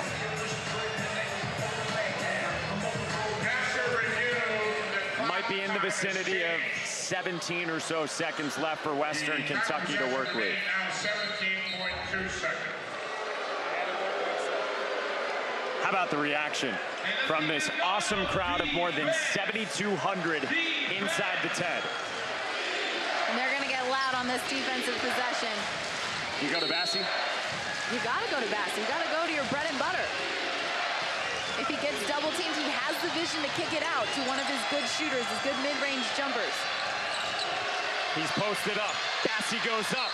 Does not get the roll, but a foul. It's on Dejor Dickens. You got what you want there if you're Western Kentucky. Bassey posted up strong, had his left hand extended, good pass in, able to get a layup, misses it. Great defense by ODU. That's exactly what they wanted to have happen, but unfortunately got the foul call. The 18-year-old freshman from Nigeria, 76% at the line. Misses!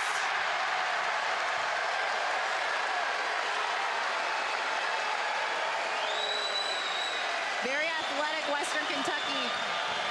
Imagine them to fight for this offensive board if he does miss again. Tries to miss. And a lane violation. I think that was on Bassey. He knew he was going to miss it on purpose, so he went to follow. And I think Rick Stansbury might have wanted him to make the free throw with 8.5 seconds left. Might have wanted him to make it a one-point game and then foul against the free throw shooting team in Old Dominion that is poor at the line. Yeah, I just watched Coach and Bassey have a little bit of an exchange there. It looked like he did want him to make that free throw. Bassey knew he was going to miss it on purpose and left the line too early. You've got to wait till that shot hits the rim. 8.5 left. Anderson foul stiff, the best free throw shooter for Old Dominion at 84%. And good heads up by Old Dominion to make sure that their best free throw shooter gets the ball in that situation. You know Western Kentucky is going to come and try and foul. Get it to your best free throw shooter.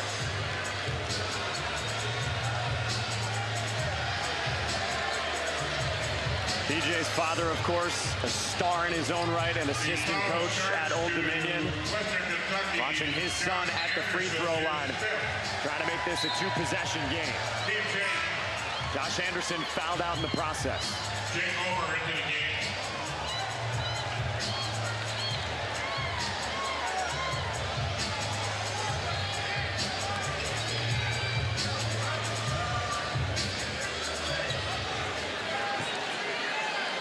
Omer is in for Anderson. PJ steps at the line with a 1-and-1. ODU is a team 10 of 17 at the line. There's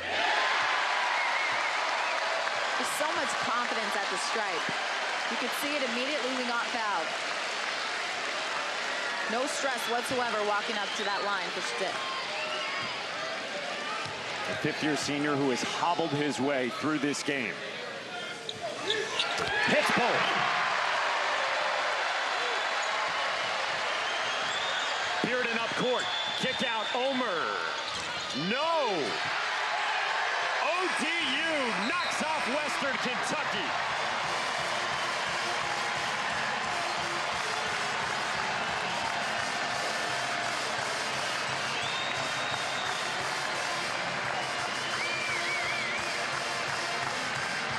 Great basketball game between these two teams. That's what this bonus play is designed for. You knew that it was going to be a tough matchup for either team. They were going to have to pull and grind it out. And that's exactly what Old Dominion did. Xavier Green with the best day of his career. He pours in a career-high 22 points. He made 6 threes. Western Kentucky hit 2 as a team. Player of the game for sure, Xavier Green. Haver got off to a slow start. That's who we talked about at the top of the broadcast. The 1-2 punch of Caver and Stitt. But now you toss Green into the mix. Just at the right time, stepping up at the end of the season. You want to see your third scorer come into fruition. And Green stepped up big today. Pretty classy. Jeff Jones and his staff thanking this crowd of more than 7,000 on their way to the locker room. And Xavier Green, as we told you, our player of the game. Not hard to decide on that one. Xavier Green stepped up from the very beginning. We saw him take a couple free throws very, very early on. He was able to find the bottom of the net in those free throws. And then he put up his first 3. It was a swish. And from there, he was in rhythm. Knocking down shots from all different areas on the court. Good high percentage shots too. Nothing was forced. And then when the game was on the line, he had the confidence from the way he played tonight to be able to take that up fake, 1 dribble pull up to give his team the lead. Just tremendous game by Xavier Western Green. Kentucky went up by 3 with 1:25 left. And all Old Dominion did from there was close the game on a 7-0 run. Our moment of the game, a big slam earlier from Charles Bassey. It's coming from the losing team in this one, but it was pretty powerful. He streaked down the center of the court. You teach your guards to run wide and your posts to run down the middle of the floor. That's a textbook fast break, ending with a monstrous dunk from Bassey. Ted Heads rejoice. The Monarchs victorious for the second time over Western Kentucky this season. 67-63, the final score. So that will wrap things up here from Norfolk, Virginia. Once again, Old Dominion defeats Western Kentucky. For our entire crew behind the scenes, for our producer, Tom Pirro, for Danny Kleppinger, Mike Monaco saying so long from the Ted Constant Convocation Center. Old Dominion in thrilling fashion in the second half handles Charles Bassey and the Hilltoppers.